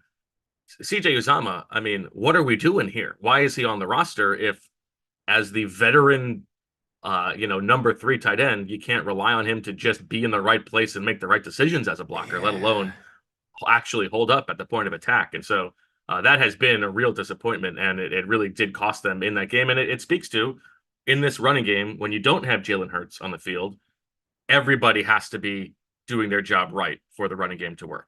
And that was not the case in that game. It wasn't just the tight ends. The offensive line did not have their best game. As Fran pointed out, Mekhi Becton really struggled in this game. And so when you lose that advantage of what Jalen Hurts brings to the running game, everybody's got to be buttoned up. And they were extremely not that in that Commanders game. Is the feeling, though, that Goddard's going to be back for the playoffs and fine? I know the timeline was right around the start of the playoffs, right? Yes, my expectation is that he will be back for the playoffs. Okay. So, Bo, thinking about this Cowboys team for a second, I was kind of diving into how have they won 4 of their last 5, and I looked into Dak Prescott versus Cooper Rush time in the pocket. And they're surprisingly both at 2.3 seconds. But the difference to me is what stands out is Cooper Rush is being sacked less, he's being knocked down less, he's being hurried less. What has Cooper Rush and this Cowboys offense kind of done to limit the mistakes, in your opinion, over the last couple of weeks? A good question. It's a question that I hope to ask Fran on our show today at 2:00 because I have not grinded the film on the Cowboys myself. But to your point, one thing is I do believe that their offensive line over the course of the season has gotten better and has coalesced a little bit. I know that Tyler Guyton, the rookie, has actually struggled lately, but the rest of them have shored some things up. To me, the biggest difference is like they've been healthy and gotten Micah Parsons back on defense, and the defense is really playing well right now. That seems to be the biggest difference in their this winning streak or 4 out of 5, whatever you want to call it. Bo, the NFC playoff picture's taking shape here, and we got a big Packers-Vikings game this weekend. Do you think this is the most like strong kind of 1 through 4, 1 through 5 the NFC has been in a long time? Because it feels like it. I haven't deep dove it, but it feels like this is one of the stronger years. Yeah, it's interesting. It's like it's 1, 2, 5, 6, 7. Like 3 and 4, you're not super worried about. Whoever wins the NFC South, obviously the Eagles would have some demons to face if they have to play the Bucs, but you're not super worried about that. But yeah, I mean, between the Packers, the Vikings, obviously the Lions, the Eagles, and then probably the Commanders, who are obviously frisky. Like that's a pretty good group. And it did not look that way like a month ago. Like the bottom of the NFC has really fortified itself and seems a little bit more dangerous than we might have thought. And so I think obviously the loss of not getting the 1 seed most likely, it's still a possibility, but dropping from 1 to 2 is really going to affect the difficulty of the Eagles' path to New Orleans, no doubt about it. So speaking on that, Bo, if you had to kind of pinpoint a team that might prove problematic to the Eagles, like is there a team you'd want to avoid in the first round, or maybe maybe even into the division round? Like, is there a team that would give you cause for concern? Because to me, playing the Commanders, like they're the better team than the Commanders. Yeah, I feel the same way. I mean, it's dicey when you play a team a third time. And Jamie talked about it on the post-game show, like he would have been worried about hard to beat a team 3 times, and I think that's true. But I think specifically if the Eagles have Jalen Hurts healthy, and they have the motivation of having lost to that Commanders team, and they get to play that game with the Link, I think you would feel pretty confident that the Eagles could come through with that game. Vic Fangio gets to cook something up for Jaden Daniels. I would feel pretty confident about that. To me, I mean, I do worry about the Packers. I think the Packers are just a really good team. And there would be an interesting full circle thing of, playing them after having opened the season against them in week 1. Reminds you a little bit of the Kevin Cobb, Michael Vick season when they opened them week 1 and Kelly Green at home and then lost them in the playoffs. So that's probably the team that worries me of the bottom feeders. But I also I think the Bucs would be a tough matchup just because of all the history of Jalen Hurts against Todd Bowles. The Rams, I'm less worried about the Rams. I know that they have been playing really well, and there is a case to be made from certain people that like this is the team that could make a surprise run to the Super Bowl. I don't think that it would be as easy as it was when the Eagles went out there a few weeks ago, but I think that they're set up well to handle what those teams are, what they're good at, right? Like the Eagles have good corners on the outside. I think they could do as good of a job as anybody against Puka Nacua and Cooper Kupp, and I don't think they would be worried about that running game. But I also and you mentioned the Vikings, Jamie. I think that game would be very interesting because Brian Flores would cook some stuff up, and obviously Justin Jefferson is good enough to not be concerned about how good the Eagles corners are. But I'm not. I mean, don't you get Case Keenum vibes, right? Like, Sam Darnold coming to the Link, if that were to be the case, like, doesn't that just remind you of 2017? Like, this guy's not really for real, right? Yeah, a little bit. But I also I feel like we've been waiting all season for this Eagles-Lions game. I just want to see it. Yeah. Yeah, football justice says we get it. We'll see what happens. Bo, what's in store 2 o'clock today? You and Fran and Mr. Berman? Yeah, I think we've not yet decided if Zach is going to be with us or if he's going to go to practice. You know, how important is the eyes on practice today? So we'll have our Eagles Cowboys preview, catch up on what everybody did over the holidays, and we got Swooper coming down to the wire. So we've got a lot to get to. Yeah, I was going to say, is this a swooper day? Because the calendar's all kind of out of whack here with the holiday. So it is an official swooper day. Okay, it's an official swooper day. So everybody gird your loins. What's the handicapping? Who's the favorite? Zach still on the outside looking in here. He is, but he's making a late run. Now there's going to be some debate on today's show about whether he got a full point or just a half point from last week's action. Would you count swooper collusion? Was last what I was week? Told. Would you say that the game was tied when the Commanders scored and then kicked an extra point to go up 1? Would you say that the game was tied, or do you only count the full points? See, now normally I would say the game is tied. I mean, the box score tells you it's tied, right? The box score does not tell individual you it's tied. plays, right? But with the kickers being so bad in the NFL like this year, I almost the scoring summary never says it was tied. The scoring summary goes straight from 27-21 to 28-27. But obviously, the second they score the touchdown, the game is tied. Yes, I would say it's tied actually because I think kickers are missing extra points now. It's not a gimme. It's a weird kicking year. So I think for that reason you say it's tied. Okay, we're gonna have to get into this. All right, it's going to be interesting. So, Bo, thank you for hopping on with us. 2 o'clock today. Bo, Fran, and Mr. Berman in some capacity here on the PHLY Eagles show. We'll see you then, Bo. Thanks, guys. Enjoy the rest of the show. Thank you. There he is, Bo Wulf. Make sure you're checking out all their writing. Him, Zach, and Fran do a tremendous job on allphly.com. I think that's... Now I think I got to think about that ruling. Well, because extra points were such a gimme forever. Yeah, from 18 yards away. Yeah, but now I feel like there's more extra point misses than ever. So I would say the game was tied. At one point. Momentarily. For like a minute. A moment, a brief moment in time, it was tied. But if he misses the extra point or he doinks one, then the game remains tied. I think because he made the extra point, it's not tied. But that's viewing it with knowing the results. That's true. So the reason I asked Bo, is it an individual scoring play? I'm on ESPN right now. I'm trying to find.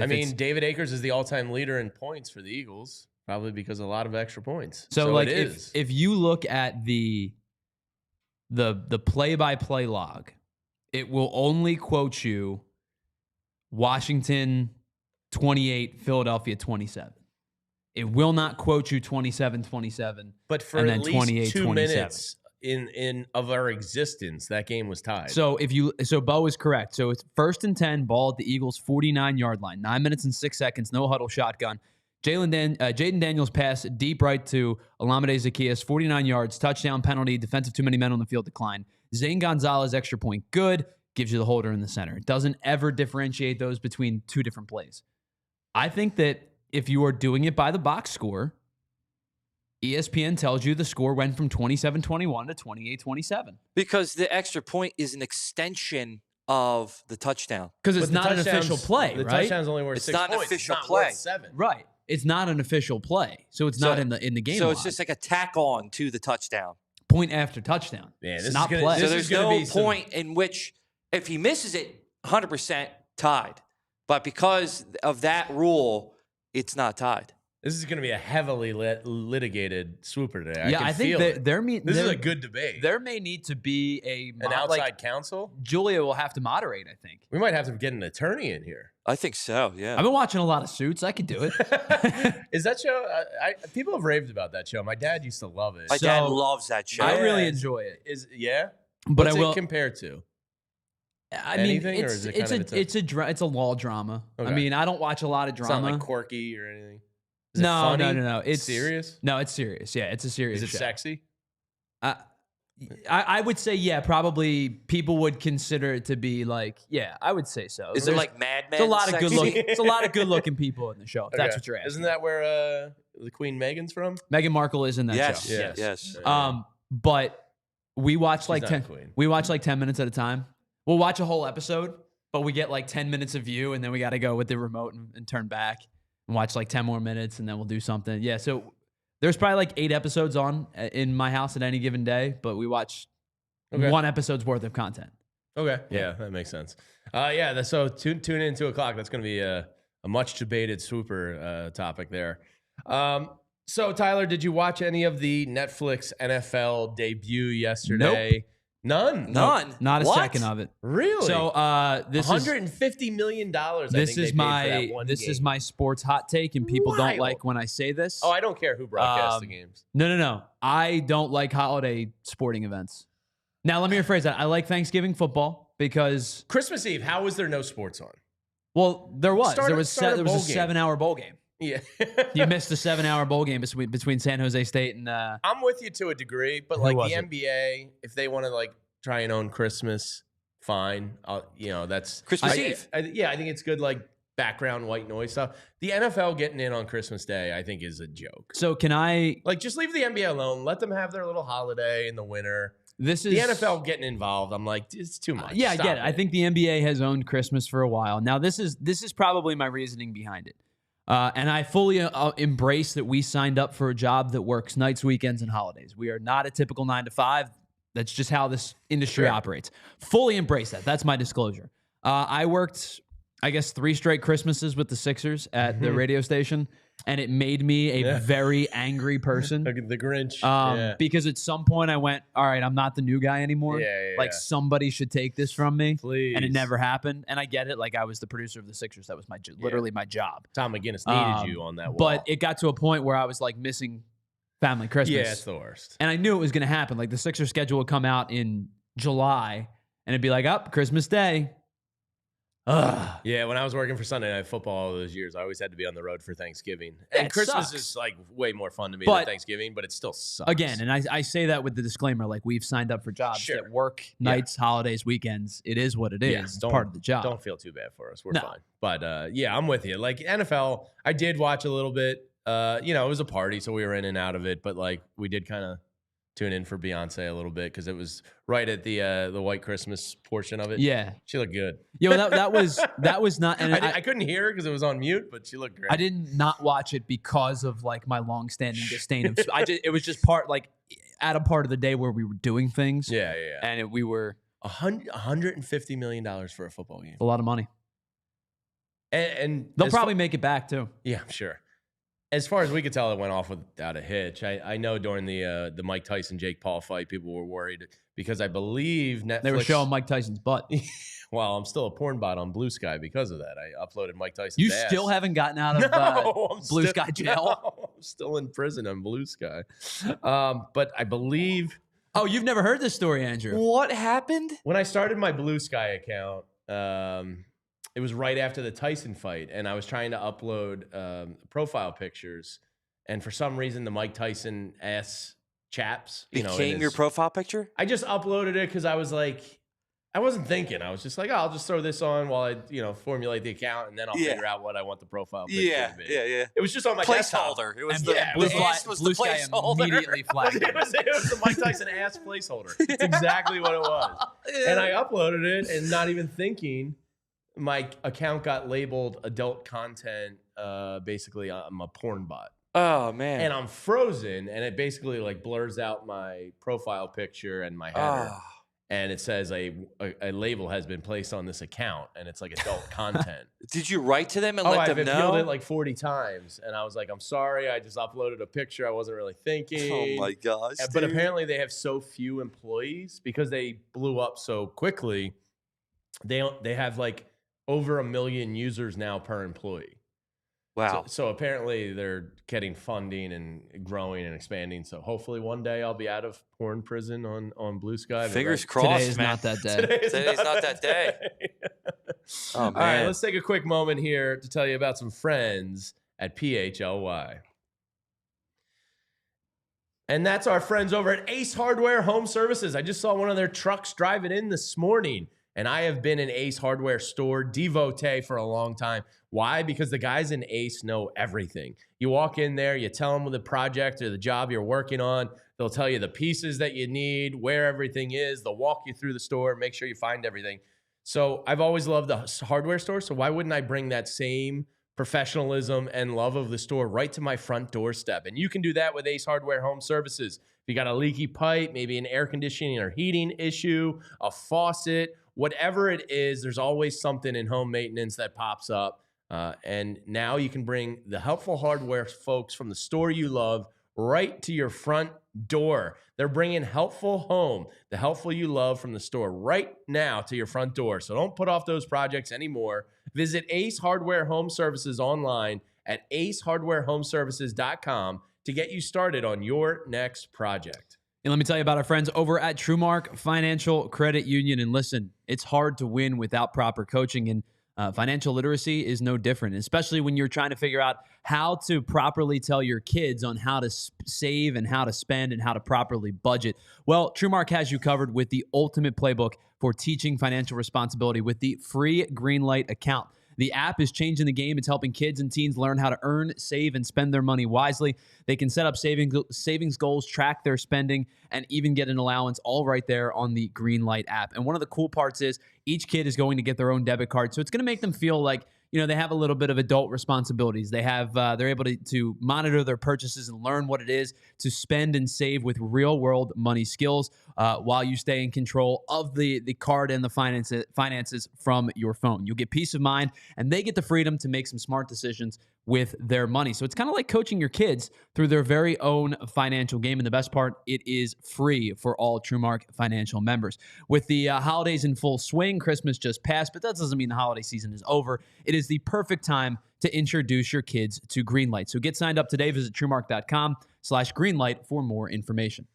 All right, final home stretch of the show is brought to you by our friends at Rite Aid. It's a Philadelphia institution. Stop into your local neighborhood Rite Aid, whether you need snacks from their ELO market or, you know, tissues, toilet paper, or you want to stop in and see the pharmacist, get some cough drops, whatever it is, Rite Aid's got you covered. So swing in and stop into your local Rite Aid today. All right, Tyler, we have not had a chance to speak about the Phillies. We hit on the Sixers earlier. They're back in it. They've sucked me back in. Eagles, NFL slate, and I do want to talk about the college playoffs briefly with you as well. But the Phillies made a move the other day that, look, Dave Dombrowski and the Phillies, when they make a move, it's rarely one you see coming. Jesus Luzardo from the Marlins is a guy that anytime the Phillies faced him in recent memory, I always kind of went like, he's a guy that can just give you problems. Yeah. And they make a trade. They give up Starlin Caba, which was the number 4 prospect, just cracking the top 100 prospect list himself, somebody that they were very high on, but also somebody at a position of surplus. If Aiden Miller stays a shortstop, you have him, plus you have Brian Rincon. You had 3. Oh, and Trey Turner, by the way. Yes. You know, there for another million years. But it was a kind of position of prospect surplus a little bit. So it makes sense that that was the position you traded for. Jesus Luzardo and a minor league catcher comes back. I'm a big fan of this move. I mean, you talked about it in your emergency podcast when the trade happened. It's them or the Mariners are the best rotation in baseball. So. And having Jesus Luzardo as a 5th option here is such an immense luxury to have. It's clear that the Phillies are going with the run prevention model rather than bringing in, another big bopper and like a Santander or somebody like that, or a Teoscar. Now, I will say this. The Mariners went with the run prevention model last year, and it got Scott Survey fired.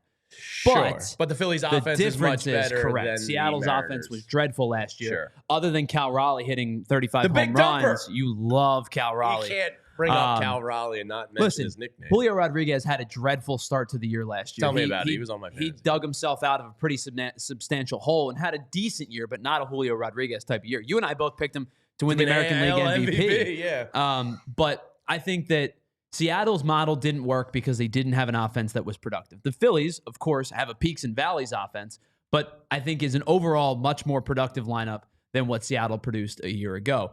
With that being said, what Jesus Luzardo provides you is optionality.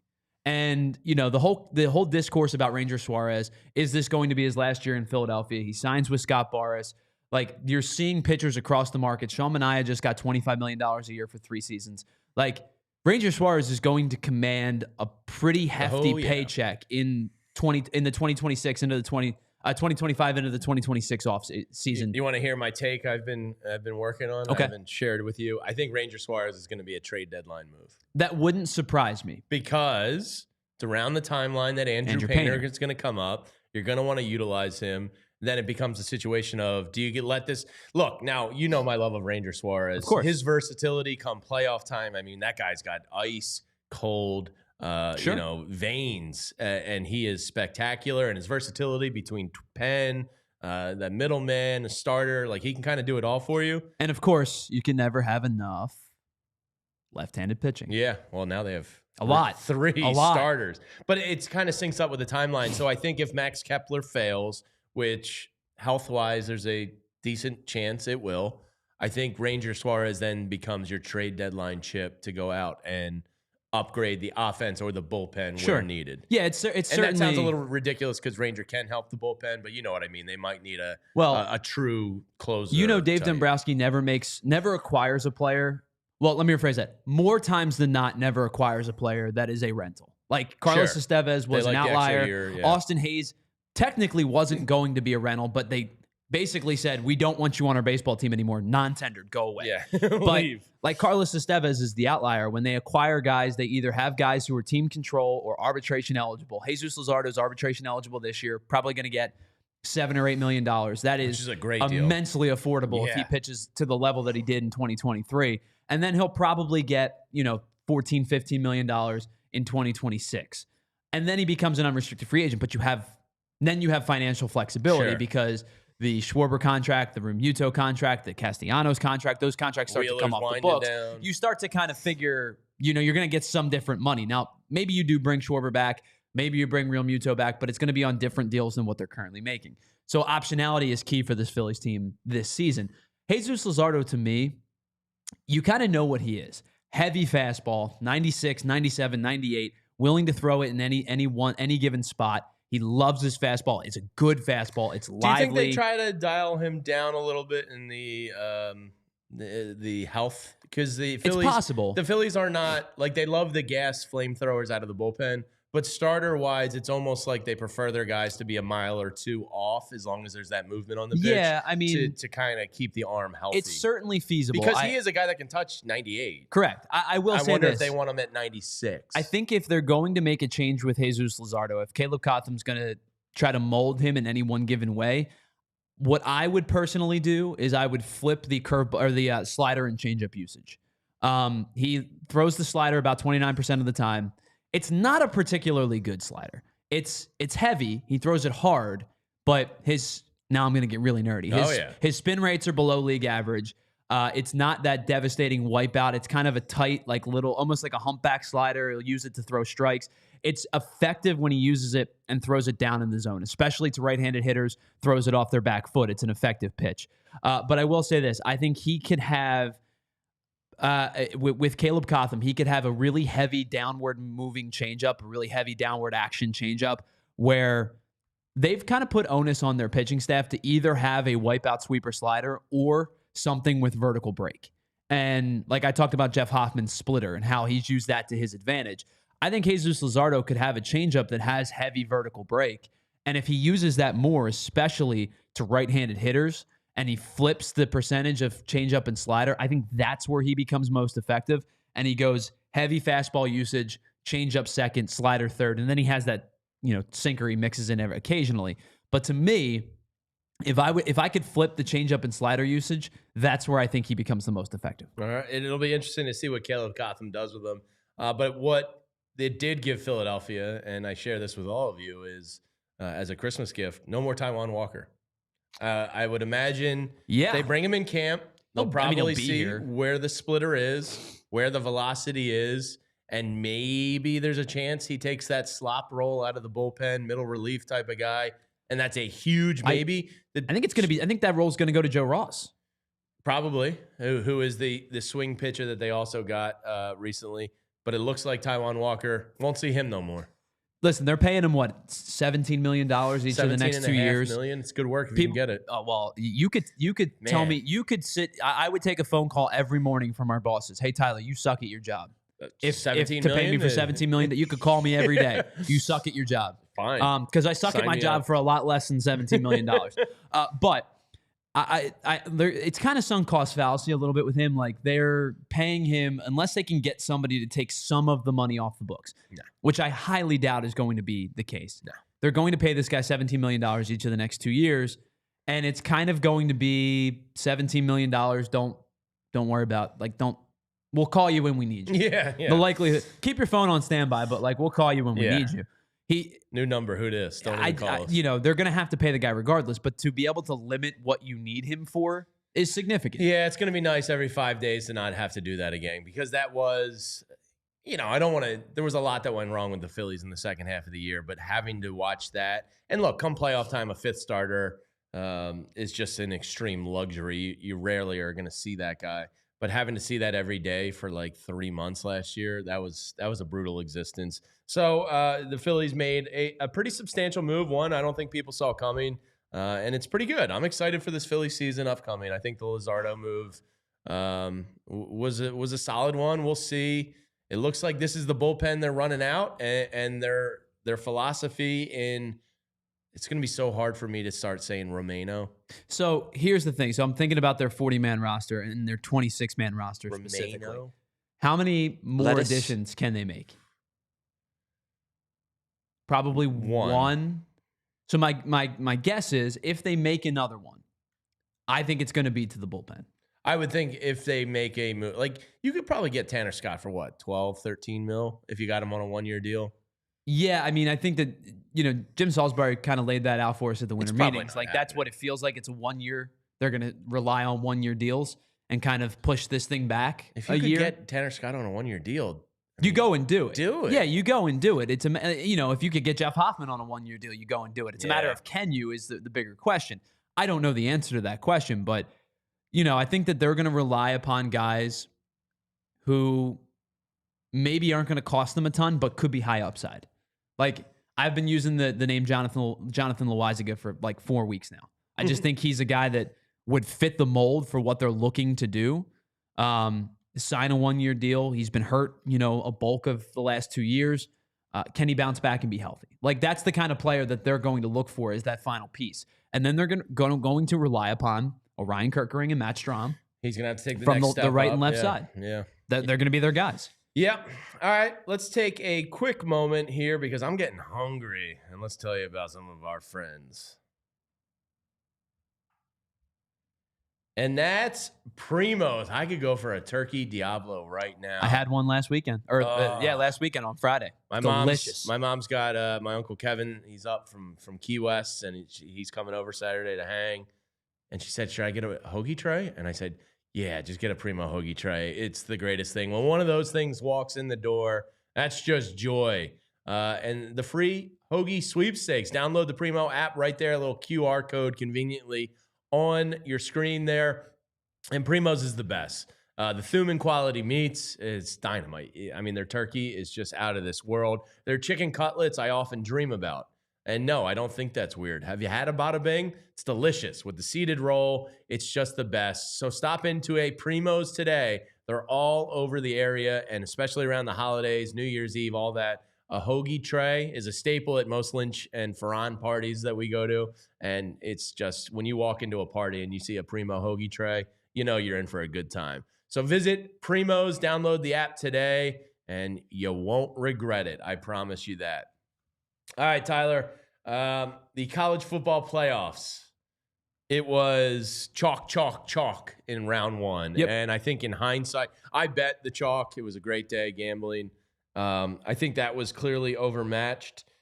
This second round upcoming, starting with your Penn State Nittany Lions. And make sure you watch Tyler, Adam, and Jason's Nittany Lion podcast here on PHLY. I'm sure you guys will get into the nitty-gritty of all this. I really want Tyler Warren to be wearing Eagles green next year. I think a lot of people want Tyler Warren to be wearing a lot of different NFL teams. He's gonna be a first round pick. I know, and the Eagles picking at 32. I think there's a good chance maybe you take them That's there. under the assumption they're winning the Super Bowl. Yeah, we're just going to speak as if there's no other outcome here. So do you take Tyler Warren at 32? He won't be there. But the Penn State-Boise State game is the first one of the next round. That is New Year's Eve night, 7:45 p.m. kickoff. Penn State versus Ashton Genty and the Boise State Blue Turf squad. Penn State's a big favorite, 11-point favorite in this one. I do think Penn State moves on. Look, there's just a lot of guys on Penn State that are going to be playing on Sundays. There's not as many guys on Boise State that are going to be playing on Sundays. Don't overlook this Boise team. They're a good football team. And yes, Ashton Genty has claimed all the headlines because, listen, I'm not going to get into the but I think there's a talent discrepancy. If I had a vote in the Heisman, I would have voted for Ashton Genty. And I would have voted Travis Hunter second. But not going to get into that conversation right now.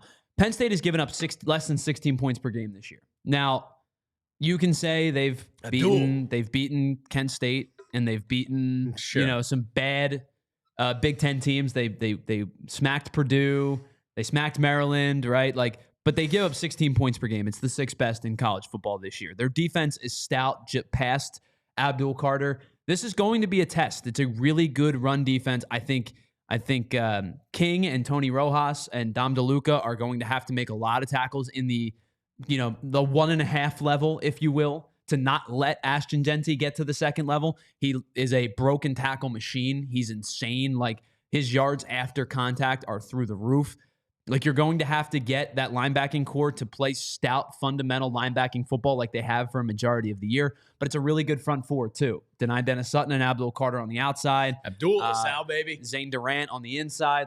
It's a good defense that I think if you contain Ashton Genty, you're kind of halfway to the battle. Sure. It's not a bad Boise State offense outside of Ashton Genty. It's a good one. But I think and it's easier said than done to contain Ashton Genty, right? Sure. Nobody does it. But if you find a way to limit the damage, I think you're, more than halfway there to win in the defensive battle. I do think Penn State wins this game. 10's a lot. That is a big spread. I'm surprised it's 10. I thought it was going to be I would a actually 7.5. take Boise State with the points, but I think Penn State wins. I don't want to say easily, but handedly. So I took Penn State to beat SMU 31-21. Wasn't even close. Yeah. I think it's closer than the 28-point deficit that they beat SMU. I don't think Boise State's going to throw 2 pick sixes and 3 interceptions. But I do think Penn State is the better team on both sides of the ball. I think Penn State wins this week.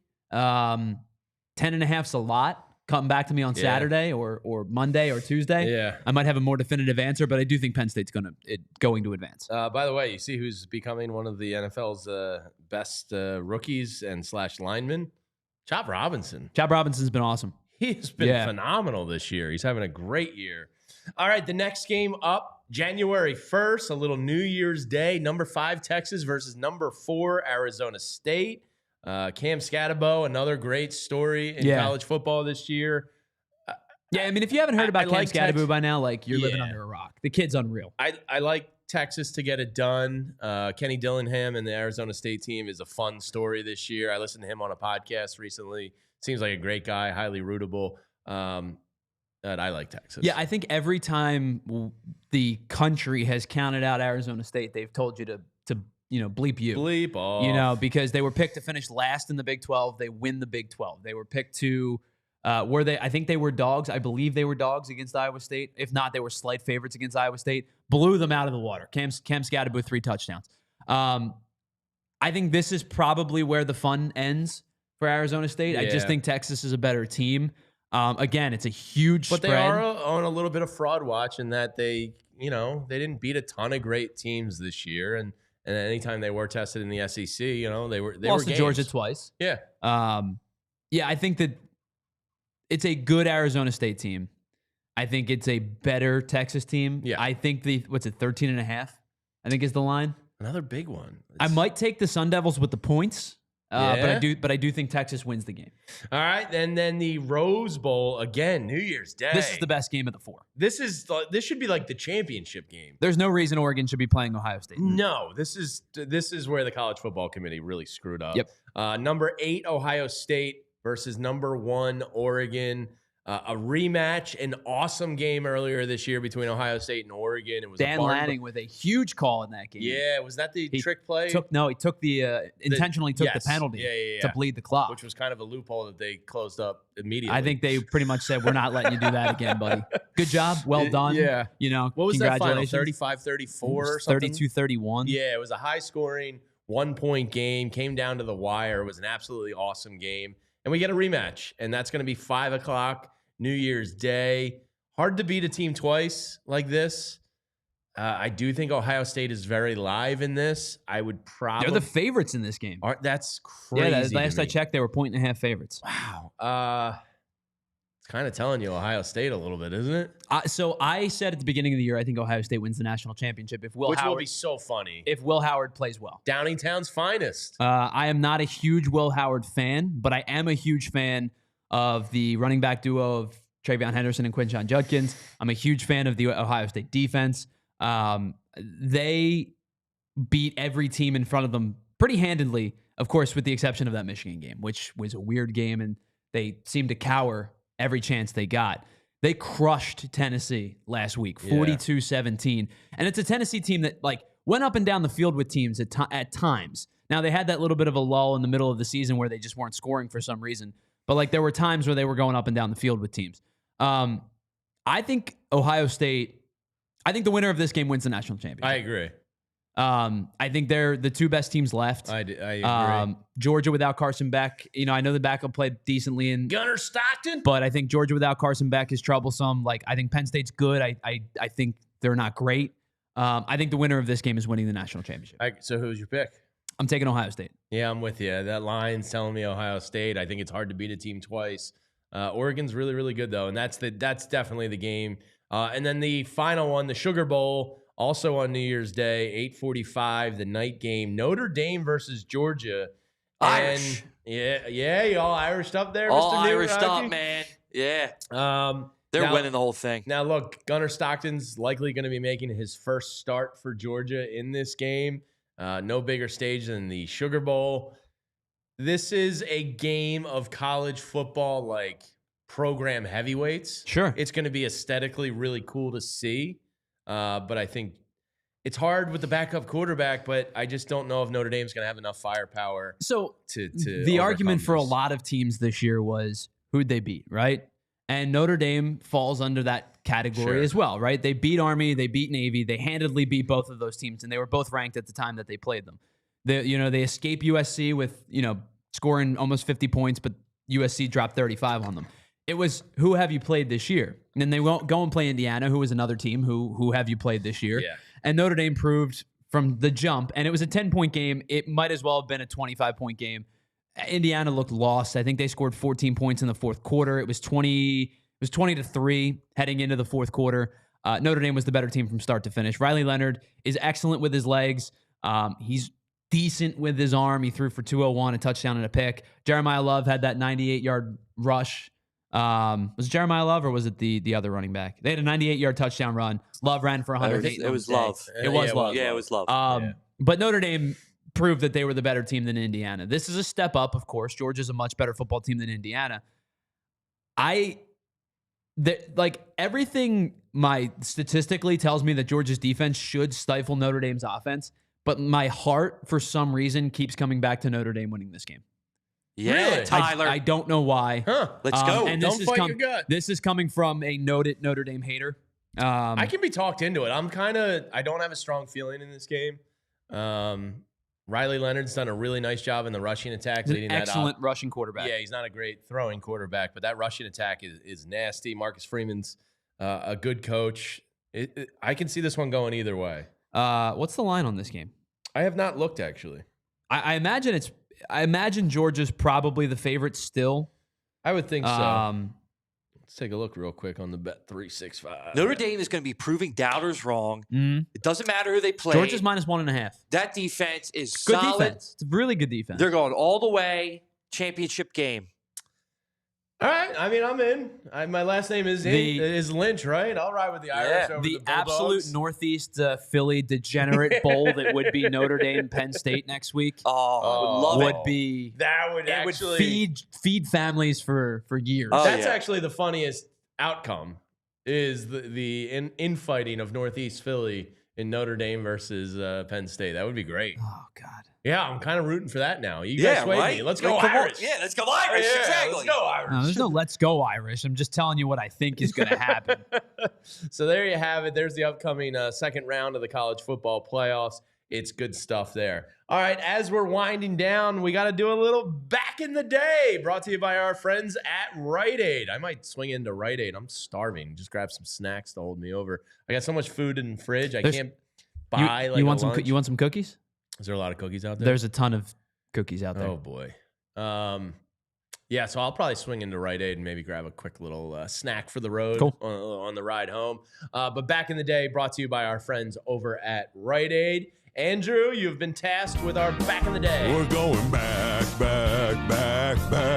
We're going back. Is that BG? Yeah. That's incredible. We're going back in the day with Rite Aid. Yeah. Can I tell you guys something before we go back in the day? I was so hoping to make it here in time for our friends with Parks Casino because I wanted to do the Alice in Chains read so bad. Were they Jerry Cantrell is. Oh yeah. A Mount Rushmore band for you or? No, I am a huge Alice in Chains fan. Yeah, the man in the box. Yeah. We always I might have gone deep dive for you. There we go. Like that. All right, we are going to go back in the day. We're going to actually go back in the day to this date, December 26th in 1960. This is brought to us by Phillies Flashback Central and 2001 Eagles on Twitter. It is the Eagles versus Green Bay Packers in the NFL championship game at Franklin Field. I love Franklin where the Field. Eagles won 17-13. And here we go. Oh, you got footage? I got footage. Old school footage right here. A Monday afternoon. Oh, with HK doing it too. Eagles hosted the NFL championship that game. voice is so good. Did he say on a Monday afternoon? On a Monday afternoon. All right, 2 o'clock on a Monday. Everybody's not working or anything. Coached by Vince Lombardi. The fabulous Dutchman Norm Van Brocklin earned the league's most valuable player award for his role in the Eagles' flight to victory. In what would be Van Brocklin's final NFL game, the Eagles stayed true to form, getting thoroughly outplayed early on. You take Van Brocklin, he was 9 for 23. How many fantasy points does he get for that play? Passing. They came in and they out-statisticed us, and again, this little lucky 1960 championship with nothing, just in the right places at the right time. Tommy McDonald got the Eagles on the board in the second quarter. Scored a lot of touchdowns in the pros, but I think that will be the one that really will stick with me because I got it in there. I didn't let them down.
That is that's awesome. That's good.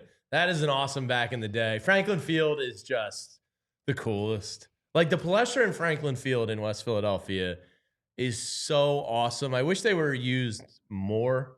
Like I know like the Big Five championship, Wells Fargo, modern day, but like if that was at the Palestra and then Franklin Field right across like the street, it's just such a great like throwback in time. Oh yeah, I mean you walk into the Palestra and you're greeted with like the history of Philadelphia basketball for 100 years. It's incredible. I believe, and you could correct me if I'm wrong, I believe that is Vince Lombardi's only postseason loss. I believe in his career. Correct. Yes. The Franklin Field, 67,000. That's a lot of people, man. Wow, I didn't know it was capable of that. It's pretty cavernous. Yeah, it is. We used to do. I'm a LaSalle man, and we said LaSalle prep games used to occasionally be down there. Just the coolest. Franklin Field is awesome. That's a great back in the day moment.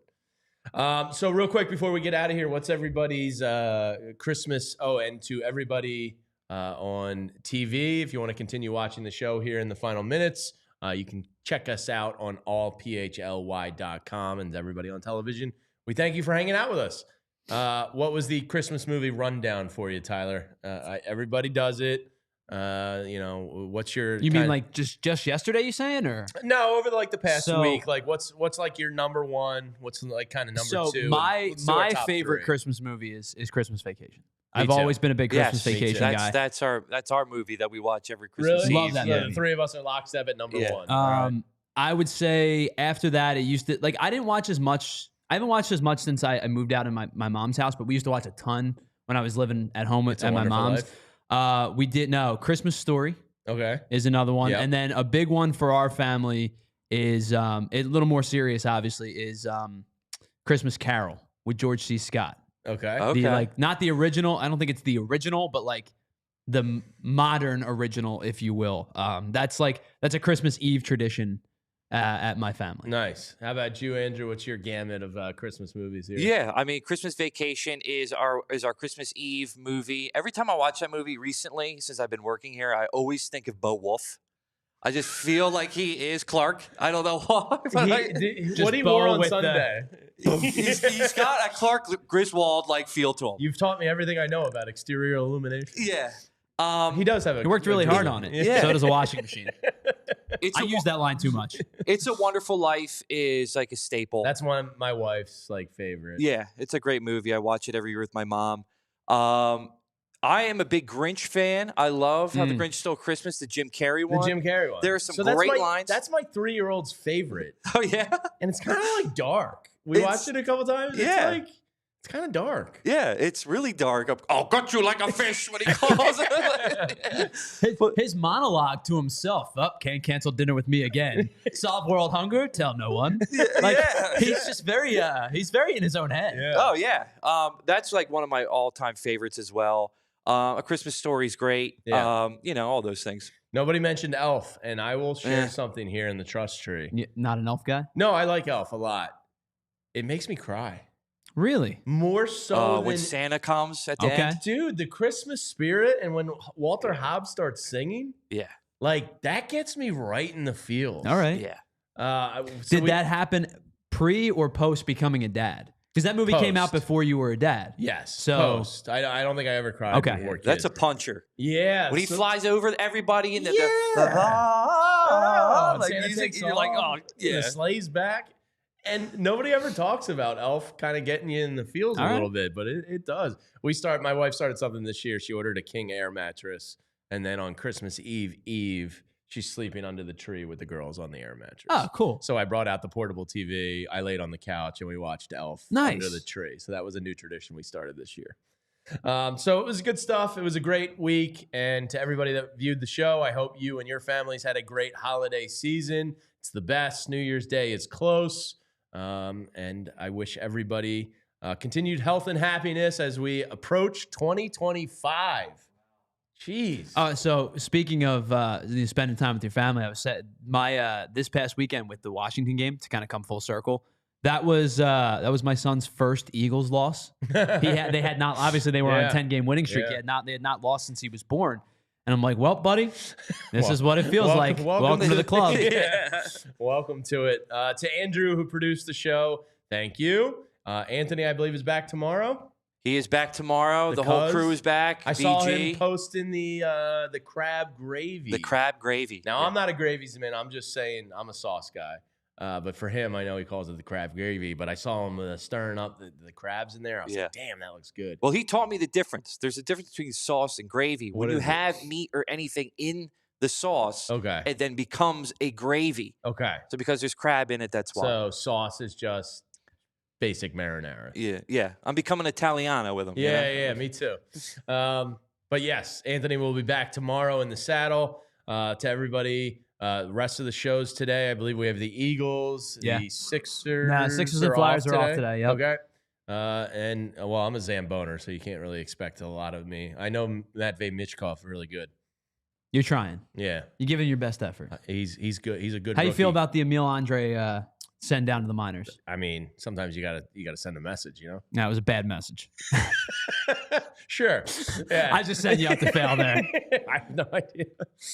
For Tyler Zulli, I'm Jamie Lynch. We'll see you soon here at PHLY. Have a great day, everyone. We all silly like the mayor.